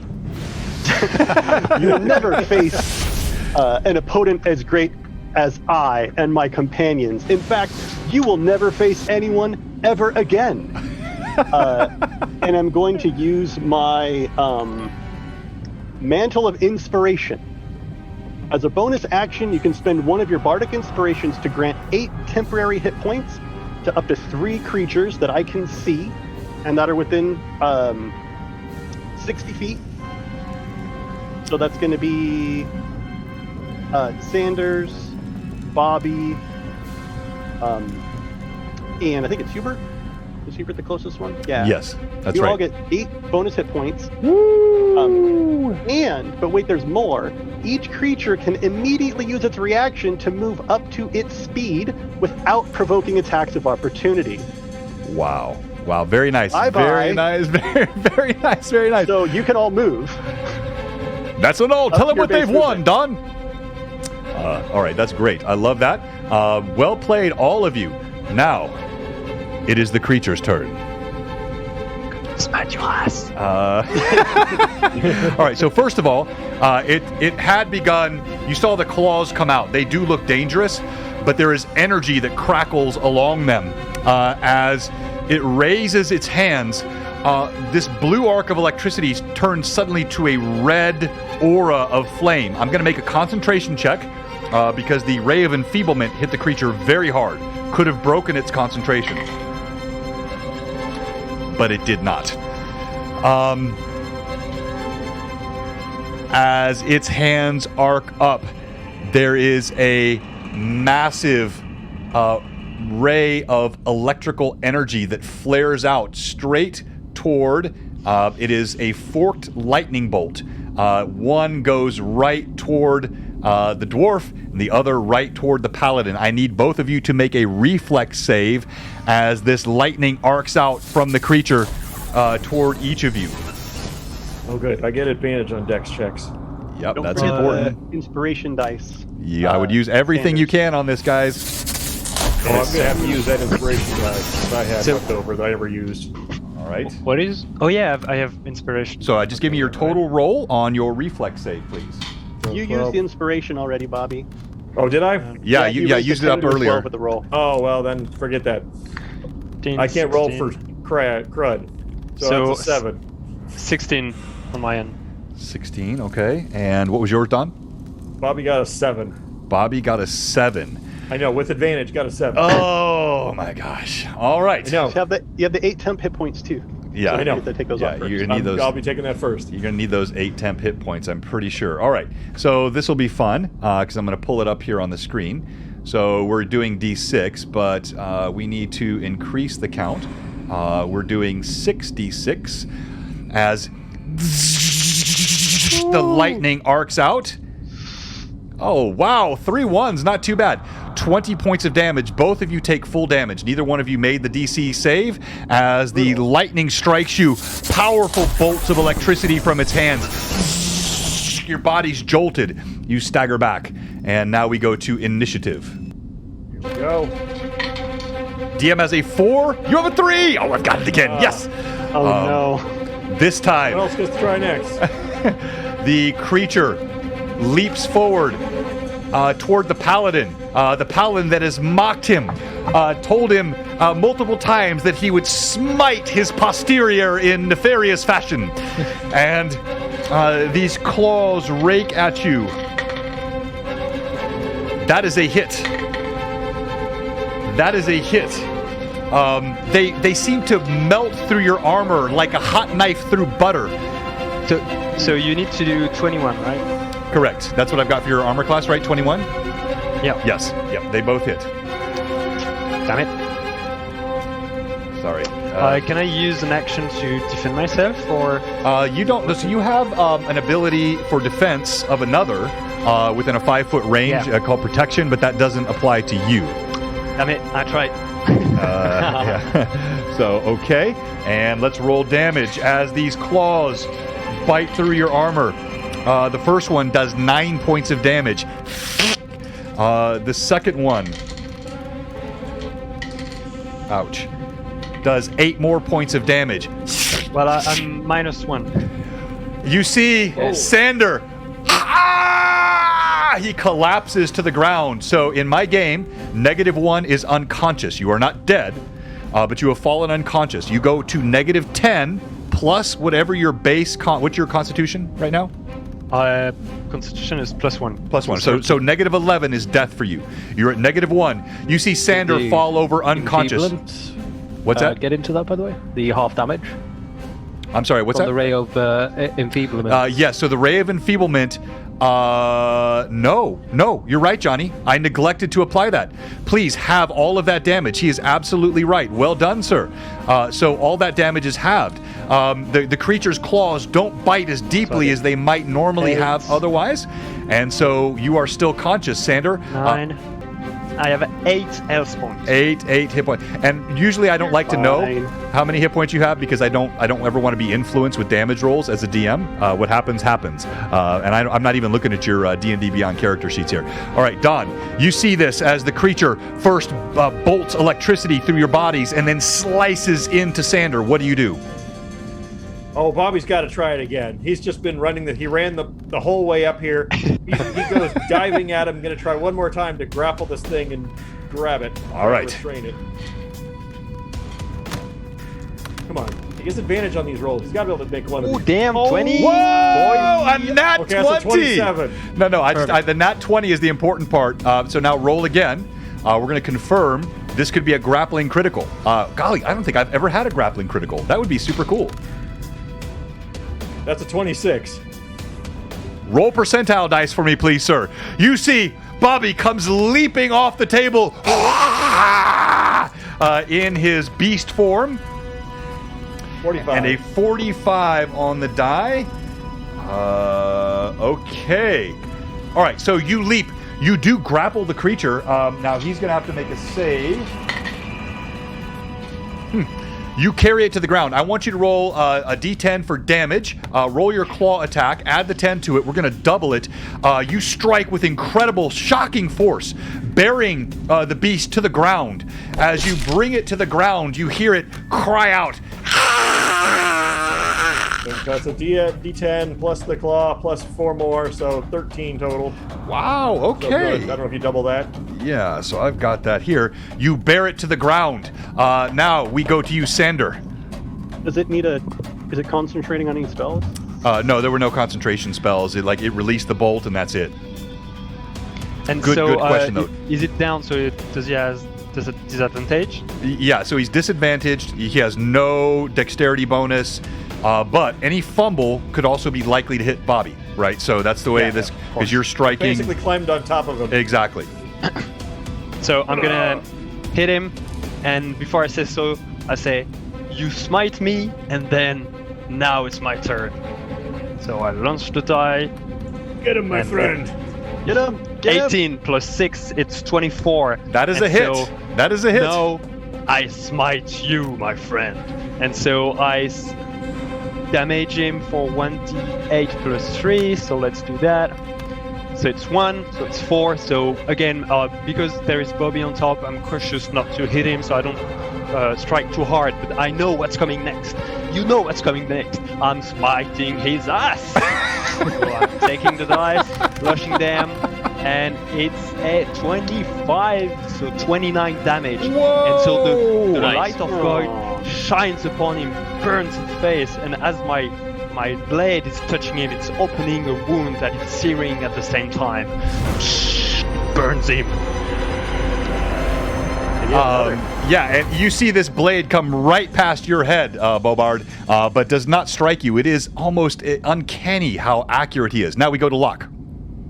Okay, I'm at the far end here, so I'm gonna do another dash, and that does take me up to the cage, but that is my turn, and I'm just gonna look for any kind of lock or any kind of opening that I can get this thing open and pull the kid out. And is that accurate? I did not see where you started from. Are you sure that takes a full? Was that 60 feet of movement you just did?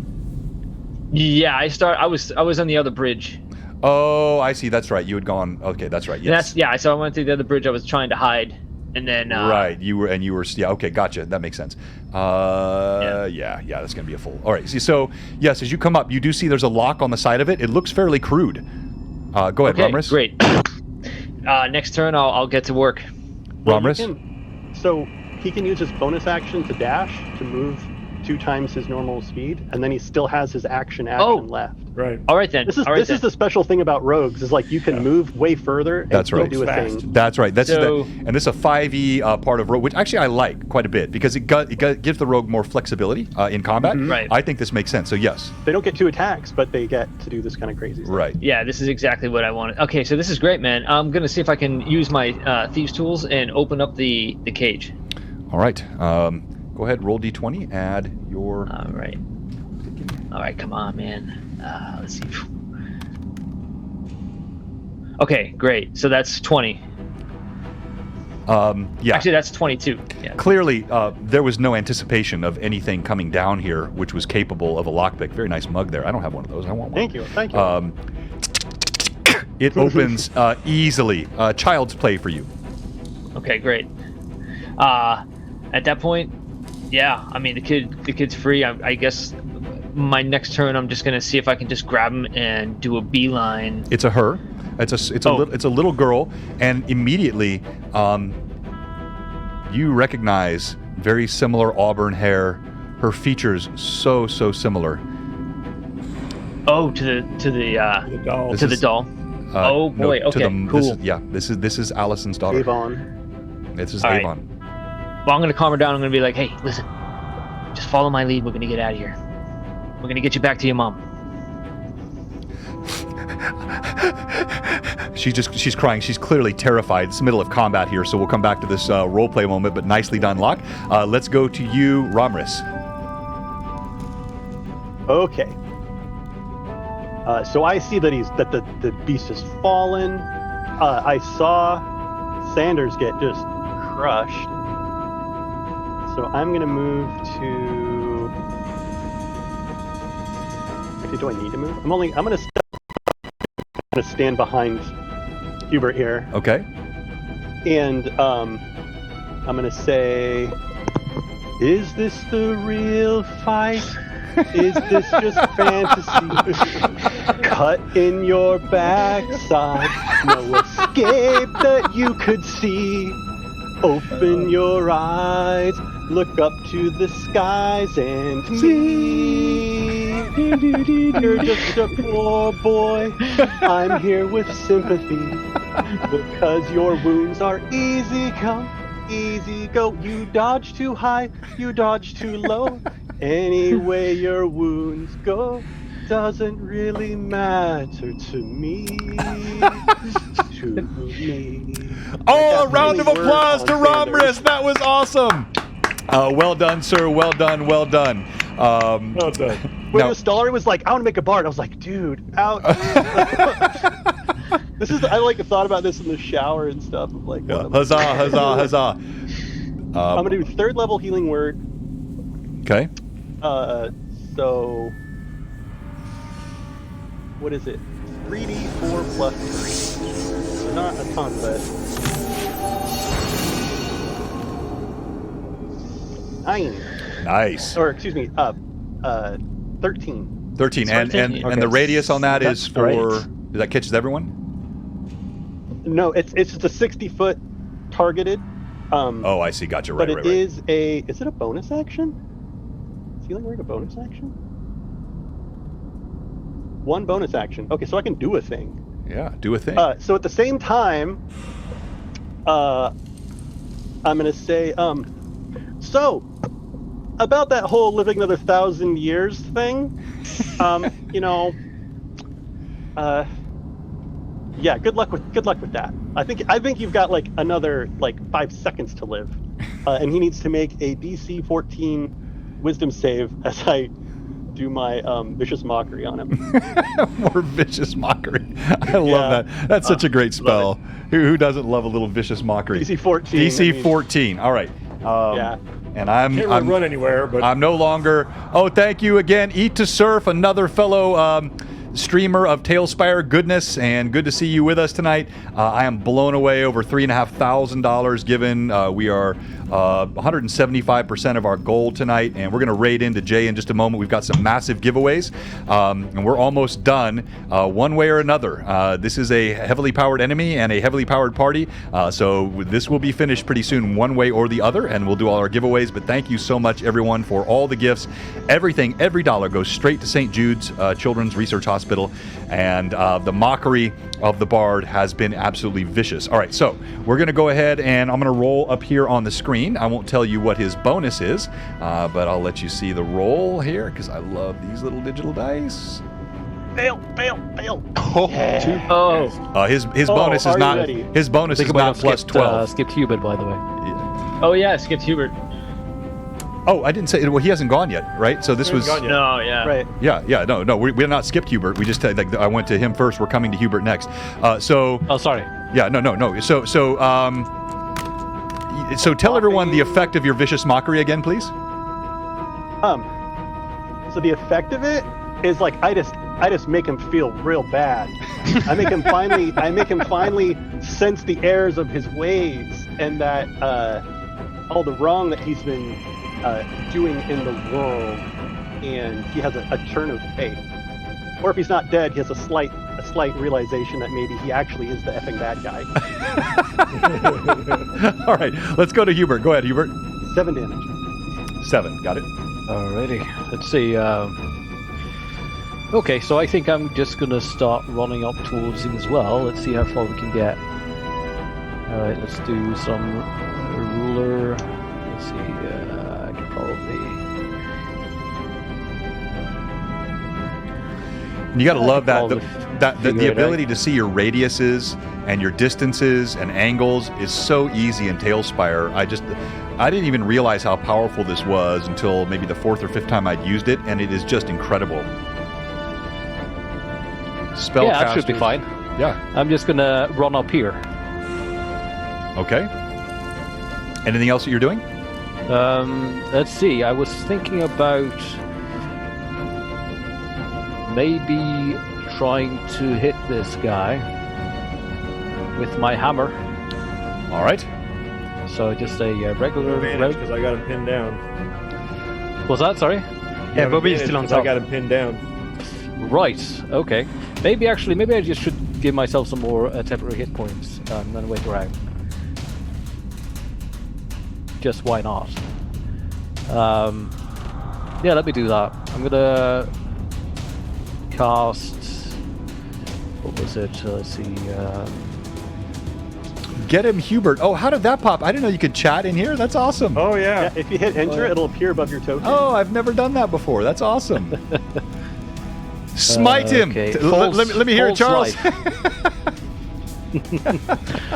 That's cool. Yeah, I'm going to do False Life, which is, let's see, 1d4 plus 14 as a third level spell. Okay, well, why not? I'm just gonna do that. 1d4 plus 3 plus 14. So yeah, that's 17. 17 additional temp hit points in addition to the very, very helpful 8 that I already have. So. All right, and so we are at initiative again because the creature won this time, and so you lost Dawn. Now we go to Charles. Charles, you're rolling initiative. Oh damn! Doing the big boy things. DM has a 5. So damn. Okay. All right. 3. So you got this round. Bobby, as you lay atop the creature, you feel it writhing beneath you, and it's going to attempt to break. Roll d20 and ooh, ouch! Roll a d20 for me, please, and add 1 or 2 because I'm raging. Yeah, you can use advantage. I got a +7 strength, so plus 22. Oh, so close. The creature, with surprising strength, uses the claws, prizes itself off of you, and knocks you back. Now, that stand action provokes an attack of opportunity. That attack of opportunity will go to everyone except Bobby, who was thrown off in the action. So, Sander and Hubert, you're both getting an attack of opportunity as the creature pushes back with a surprising display of strength. You see Bobby staggers away, but now you have that. Oh, it was so close to a 20. That was almost yeah. So 18 plus 6, 24. Yeah, that's a hit. All right. All right, let's see. I do love that the dice are synchronized for all players, so they're seeing the same. Like, it's super cool. Yes. Like that is a 13 plus 6, so 19. 19. You're all right. So Hubert, you do not hit as the beast scrabbles up. It sees your. It's a hammer, right? You're using a hammer. Yep. It sees your hammer. It claws come up at the last minute and grab the handle, kind of push the blow away. However, Sanders, your blow hits. Roll damage. All right. So it's my last smite. So let's make it count, boys. So I got. Let me check. So 1d8 plus 3. All right. And so it's a. If the dice 3 plus 3 is 6. 1, 2, 3, 4. And so the Holy Smite. Those are d6s. D8s. It's d8 the smite. Really? Okay. Well, sorry. Let me try that again. Thank you to all of our viewers and fans. Thank you so much for all the chat and the cheers. Just a few minutes left. Still time to give. 15 plus so 6. So it's a 21 smite hit on that mofo. Wow, 21. Your smite his ass. Your blade carves in, thunk. And by the way, just fantastic combat has happened here, and the player mix has been really well done. It does not kill him, but it strikes deep into his body. You see one leg wobbling like it's about to snap off. But the creature now, having broken yours, it still has its attack, and it's going to make a concentration check. All right, it makes it. 1,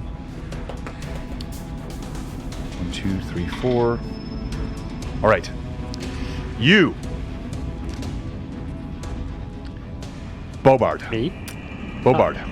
Yes. As the creature looks at you, you hear a whisper in your mind. You wish to aid me. Aid me. I need you to make a will save, DC 16. Oh, I'm going to use one of my advantages on this. Oh, I think that's a very good Are you idea. frenzied? Are you frenzy, Barb? No. No, sorry. No. But is that a constitution or is that wisdom? Will. That's a will. Will would be based on wisdom. Oh, that's not good because I'm a +0, so that makes me a 15. Oh. You are charmed. You suddenly realize that, no, it was not you. You were not right, neither was Sander. How could you not have seen? This creature merely wishes to exist, to survive. It's trying to meek out its own meager existence. It bothered no one down here. These are your enemies. These on either side. The bounding boulder. They killed Tudim. They did it on purpose. You know they wanted Tudim dead. You have to kill them. All right. Now, we go to the party. That is good. I'm sorry. Yeah. All right, we're going to start with you. Bobby, now you see enemies all around. I'll let you choose which you strike. And don't make your decision on who you know has the fewest hit points. Yeah, sorry. You could roll random. Yeah, you can roll randomly, or just I'll let you role play it, but just don't cheat it. Boy, let's see. See, if I know who's weakest, it seems the biggest threat has got to be Sanders. And Sanders is the one that's been, smiting and striking and you know. I have taunting. I have my tail out, which has a 10-foot reach, so I don't even have to move. All right, let Sanders have it. So I will take two swats. I get +7 on both of these. That's a 24. That's a hit. Do we get to use the disadvantages, like your disadvantages, John, on his roll? No, unfortunately, no. He doesn't have to use advantage if he doesn't want to, but he cannot purposefully take a disadvantage either. Yeah, so there's 9 points of damage. All right. And then another tail swat. The tail whips around. Oh my gosh, now I hit. Don has suddenly found his dice! The first time all night they're working for him! I think I was with the wrong team the whole time. Roll that down. That how much is that? A lot. How much is the total? Okay, so it was 9 on the first hit and 12 on the second. Oh, so I'm at 0. All right, so this time he actually does fall unconscious.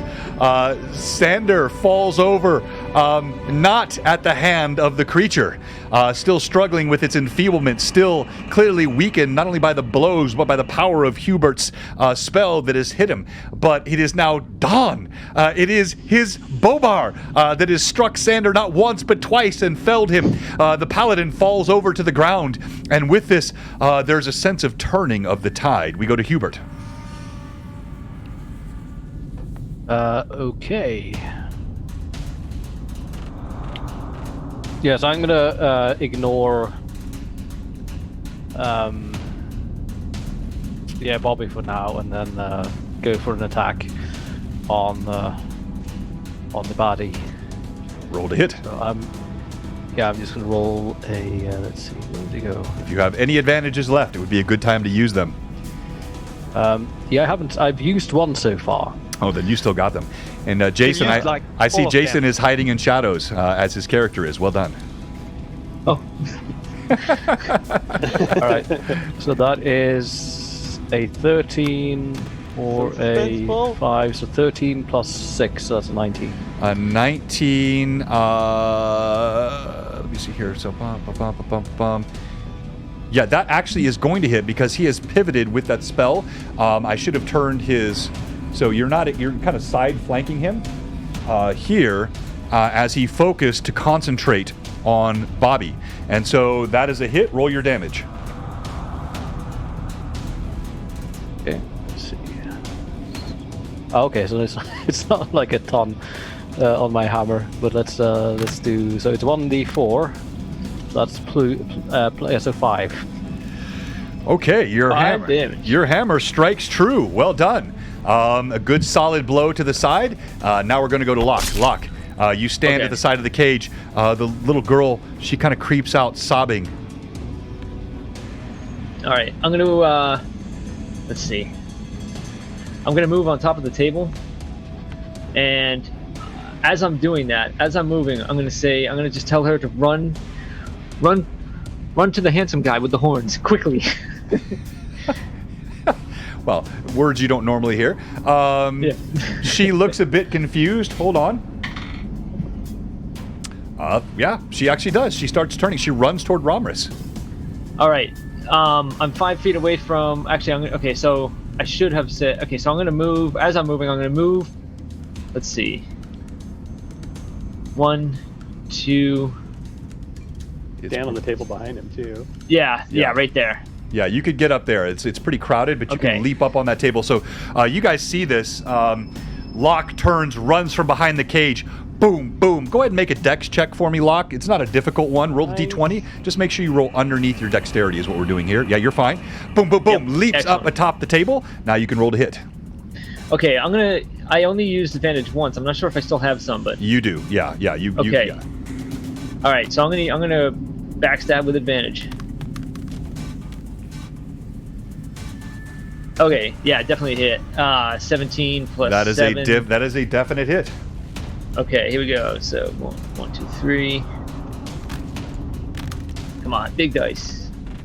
All right, 17 plus 4, so 21.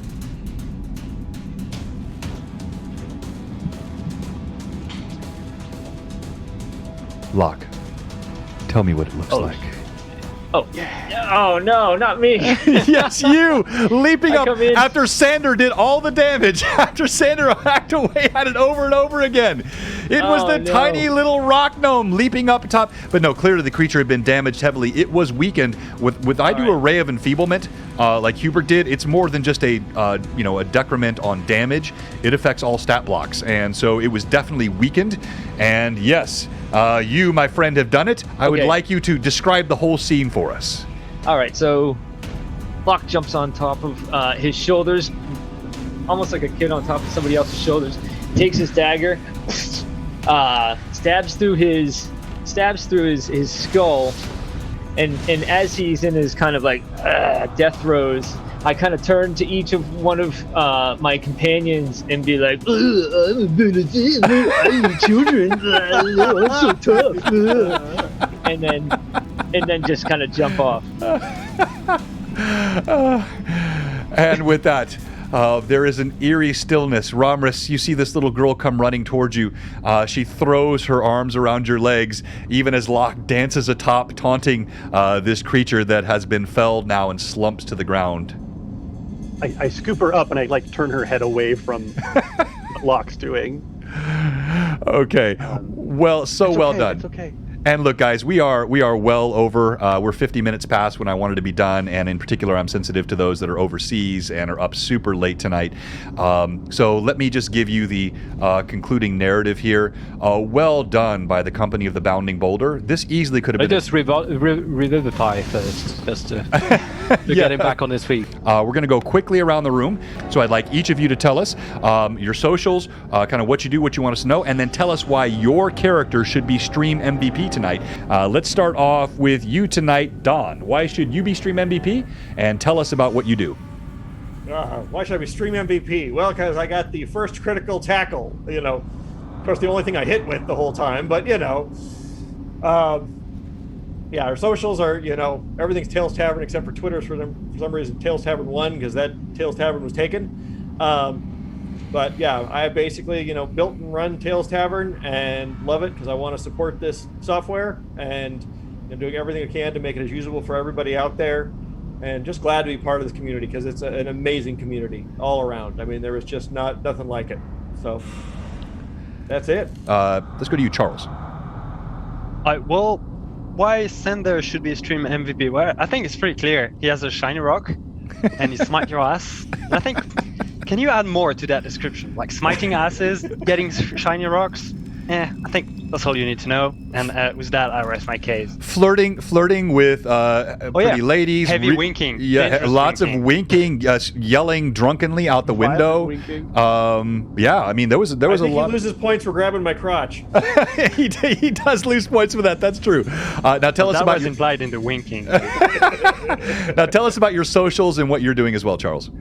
So I'm Istallri. You can find me at any of my socials, so Twitter and Discord and YouTube mostly with Istallri, my nickname on internet. And I'm doing TaleSpire maps. That's what I do. And that's basically it. If you want to support me, I have a Patreon, but mostly just play on my maps and send me a screenshot of your party just enjoying my maps, and this gives me the best happy feelings to see you play and enjoy what I create in TaleSpire, and that's it. Yeah, well done, and you are far too humble, sir. You are not just a creator; you are an incredible creator of TaleSpire maps.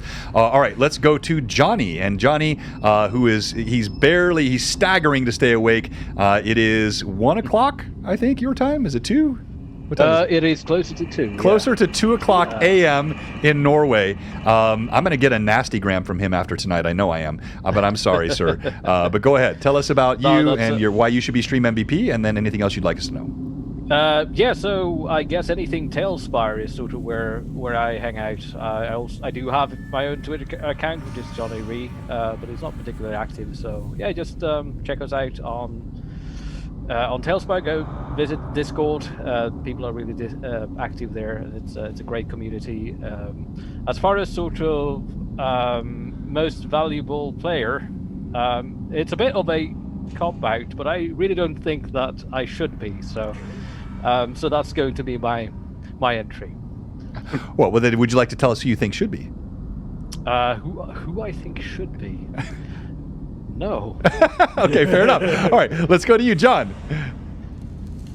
I'm Demon. I'm a TaleSpire builder and streamer, and I have a Patreon where I try to provide consistent monthly, super high quality TaleSpire content. That's like what I do. I'm also pretty deep in the unofficial mod community.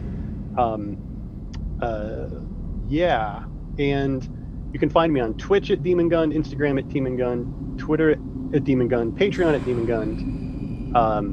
YouTube, usually, I don't know, if you're looking at YouTube, you search on YouTube what you want to find on YouTube, and if you come up with me, then good for you. I think Romris should get MVP. I mean, dude, I sang Queen and I sang Frozen. Well said. He's if entertainment is one of the criteria, I think he should get it. Yeah. No, absolutely. Well done tonight. So fun. All right. And last but not least, Jason, go ahead. Yeah, just Jason. I got no socials really. And why Locke? I mean, come on. Locke saved the kid. He killed the big baddie. I mean, what else do I need to say? Yeah, I did. Actually, I did sing a song too. And while she's pulling that up, our Stream MVP winner is Sander! Congratulations, Sander! You are Stream MVP tonight. Let's get realistic, it's The Rock. I think The Rock carried my charisma way better than I did personally, so yeah. It was definitely The Rock. The Rock was so much fun. Except when you tried to bribe the barkeep with it. That did not go so well. I did not try to bribe him. It was payment. Like, actually, real payment. No, it was wholesome. Thank you again to the TaleSpire team who has given us these great miniatures today, which are part of the Blue Box Charity Early Release Pack. And so that's going to go out, and the next day or so, everyone will be able to grab those. All right, so check this out, folks. Some super cool stuff from Charles Istallri, who's joined us from France today. Incredible artisan, and he is stewarding much of the viewing that's happening today and the different builds inside of TaleSpire moving around the screens. He also has made many of these builds. He, along with John, who's Demon Gund, these are the amazing guys that really make this tool sing. And we're going to switch to his view here during the break and let him show you some cool stuff. Go ahead. You have it, Charles. All right, everyone. So first, we're just going to look at the new figurines because we just received them. So I'm just gazing at them as you are right now. And Again, the artisan, the creator of TaleSpire have done a wonderful job. We just gave them our description and figurines, and they did that. So I think we're all pretty happy with the results. Here is my dumb, crazy paladin here. He's like disheveled armor. Like he got 2 different boots. His armor is a bit in shambles. And so we got our friend Ramis there, Mighty Bard, a crazy looking, I think it's the term. I love that. That's my favorite. He's awesome. Yeah, just the eyes. That's so good. Looking into your soul right there. And then we have the 2 brother gnomes. I have to say they're a bit. Yeah, you don't want to cross them in an empty alleyway. No right? way. They look like quite the people you don't want to meet. And because Locke they were and speaking Hubert of are graveyard. frightening. Yeah. They look like bad cop, bad cop. They do. That's why the good cop, bad cop Nice. didn't work too well. So here is our party of adventure here in full. So this guy, this is your blue wizard. This is in just kind generosity, a recognition of Blue Box here. Of course, our icon is the blue wizard. And the blue wizard is now part of the TaleSpire pack. I think you got a green hue filter on there right now. Is that right, Charles? Yeah, probably a little bit. Let me. Yeah, so it's kind of it's fiddling with the colors a bit, but it still looks glorious. And he's holding out the sphere of power with lightning arcing across it, and the book in his other hand. These are all custom minis. So this is the Blue Box charity pack for St. Jude's, released by TaleSpire. And I just want to say humbly from the bottom of my heart, thank you, thank you. Thank you. What you guys have poured in, just spending not only the time, the effort. I know that we look at these things and go, oh, that's cool, but how many hours went into making this happen? When you have a whole other development schedule and so many other things you're working on, it is something we're very, very grateful for. So, all right. Well, thank you again for inviting us as well. It's fantastic to be a part of this. Yeah. Oh my gosh. Absolutely. And no, yeah, thank you. Thank you very much. It's fantastic until all your characters die. All right. So I've got a limerick for that. and so we'll follow them a bit later tonight. So regarding TaleSpire, if you don't know about it, it's a virtual tabletop, which is a big Lego box where you can play anything you want, really. We're playing D&D, but if you want to play any type of stuff that has figuring and or dice, just go for it, mate.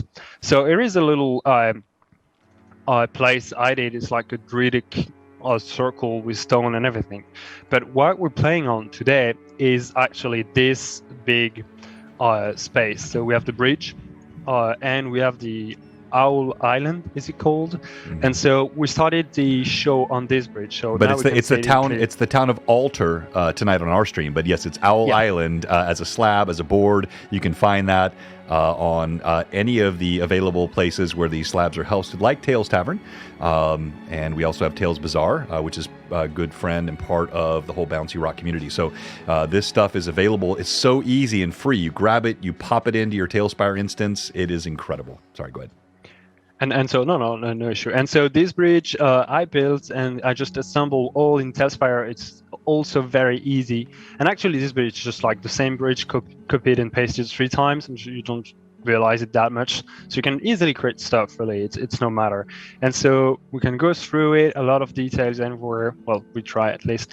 And what our characters are wandering on is the island. So this is the full island. It's not that big of an island, but it's really packed with details. And that's the power of TaleSpire, is that you can create your own scenes. And the quantity of details is not important. It stays like a game of the mind, and you could have a clean slate and just play it all the same. But to me, it's a pleasure to create intricate places and add a lot of details. And this is the power of TaleSpire. So this is the full island to anyone interested, and there is details everywhere. You can really go and have a look to each room. Beautiful build, man. The Owl Island, it's so incredible. Yeah, it really is. It really is. I remember when man, this is an old build, right? Is this one of the first ones that you invited us into? Yeah, I think that it was one of my biggest one. It took around 16 hours to fully complete. And I saw you played in that one. You were like just so Chris, Johnny, and I, Istallri kind of like invited us to the build, or gave us the slab, or I think you invited us to a campaign, and we were playing around in it, and we were just walking around, with like the shift and arrow keys, just moving around, and amazed that you could build such detail and then still have it functional as well. And then Istallri was like, okay, I gotta go. And we were like, oh yeah, whatever. All right, see you. And we just kept on just like exploring the island, It was amazing, man. And there's so many nooks, crannies, and places to discover, and you got a good, you're really good like that. Your builds are really neat, where you have a lot of places that are not readily perceptible, and then you go into this one little area, and then it opens up a completely new, what is this, and it's really neat. Yeah, it is the power of TaleSpire, and I think Demongund and I are loving to put a lot of details, but I know a lot of people are asking, but what if I don't put the details? And again, you don't have to worry about it. You can just play with really the basics, like put 4 walls and it's a house, and just put like creatures in it, and you can fight, and you really don't have to push the envelope too far. Right. Or you can just grab stuff that Demongund and I made, spend hours making, and just for you, because it's all free to share. And this is the power of TaleSpire, is that everything I build, you can, in just a copy paste like that, boom, you have like a big church, and you can play in it. I know. And this church has crypts, and there's like multiple levels and everything, and so I can just build directly in it. I can place tiles. It's all dynamic, so building and playing are not separate. It's like all in the same exactly. motion, as well as moving the lights and everything. So that's really the amazing facts. And because if I could jump in real quick, is because I'm probably a good example of a reasonably technical, but not not a developer. I'm not like you and John and Jason and Johnny, but I have loved how easy this tool is to be able to change environment, atmosphere, lighting, and then just a simple build mode. Right click, you can move something, delete it, place something sort of in stream and live. So you can do the pre-build, but you can change these environments so easily and so quickly, even for someone like me that is not where you guys are. That is definitely the goal. And like, Johnny and Chris, they're kind of like, the front end, back end developers of this thing. Yeah, they did a really good job of making it, the usability and things like that. Yeah, Really I should definitely say that there's a long way to go there yet, both in the usability and the ability to build quicker. So hopefully over the course of the early access, we'll be able to solve some of those things. Yeah. It's awesome though. I mean, ever since I started using it, I'm like, I don't want to play anywhere else. And in the games I do play, we have some people that can build, but they okay, well, I don't really have the time to build, so they go grab something and then they just tweak it.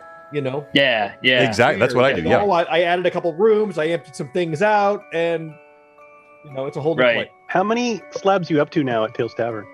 There were like 3,300 last. No, I think we're I don't know, a couple thousand. Wow, I don't remember. Hold on, I have to look. I think it was 31 something when I asked you last time. I've lost track. No, but there's thousands and thousands. We're like 2,300, something like that. 2,300. Yeah. So we do need to. We've gotten a ton. I mean, we got a bunch before EA and before, but after EA, we've gotten like a ton more. Right. I've got a sheet that I keep track just because I'm a numbers geek. Yeah. And a lot of people do say, like, I'll be building and people are like, oh, well, I was trying to build before my session. I didn't have enough time, blah, blah, blah, blah, blah. And it's like, definitely what Istallri and I are doing is not normal. Like, we are not normal. But a lot of people that are running the games don't have the time to spend 30 hours. We're doing this so that you don't have to. Like, literally. Yeah, we've gotten almost 1,500 slabs and boards since early access. And I think Demongund and I probably account for 200 of those. Probably. No, that's I probably only have like 10. My board, I have like, you're like, yeah, this board took me 16 hours. Death House took me 100. Quality, not quantity. It's quality. Death House took me 160 hours to finish. It was insane. But it was because I wanted every room to be perfect and we didn't have free prop placement. And so I'm building... Everything changed after EA for you. I'm building Amber Temple now. I did Baba Saga's hut in 11 hours when that would have taken me like 40 or 50 without free prop placement to get it right. Right. And so Demon Good is streaming a lot of his building process, which I cannot do because I cannot build and talk at the same time, which Demon Good is doing, and it's like. No, I've noticed, Charles. it. I've noticed that about you. Actually, it's interesting because you don't even like music when you're building. You want to be able to kind of talk to yourself while you build. So. Oh yeah, I talk to myself a lot. Yeah. Like I'm doing weird noise. Like if I were building right now, I'm like beep boop bap. Okay, doing that. Oh yeah, right now. Yeah. I'm just like completely crazy. It's like just making noise. And my internal monologue is like not internal at all. You know what? There's something about that. I'm a programmer. My son is a programmer, and when we're working, we're talking to ourselves. We're having communication. Like, it's like we're working through things with someone else, except it just happens to be me. Like Nice. my friends tell me, like, I'm like, oh yeah, I wasn't sure about building while streaming and stuff, and they're like, dude, that's how I imagine you alone in your room. Like that level of, Okay, why like, are they having imagining you dialogue. alone And I in was your like, room? I don't know how to That's feel odd. about that. Like, Nice. And I think with that, we have finished the evening tonight. Shadows of the Unspeakable. We have one question for you here at Blue Box.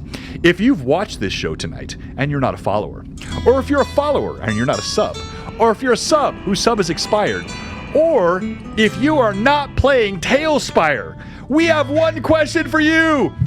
What are you doing? Come on, support this great community, support all of us. And as I have the last 10 seconds ready here while I get set to do my raid, I would love to have some final commentary from any of you. What you liked tonight, what you didn't like, how you thought I sucked as a DM, anything at all that you would like to talk about before we raid Jay. I just want to say thanks. Thank you so much. It was a blast. Total blast. Yeah, really. I want to thank you, John. The voice acting you do is chef's kiss. Absolutely, man. Absolutely. Really, really well done.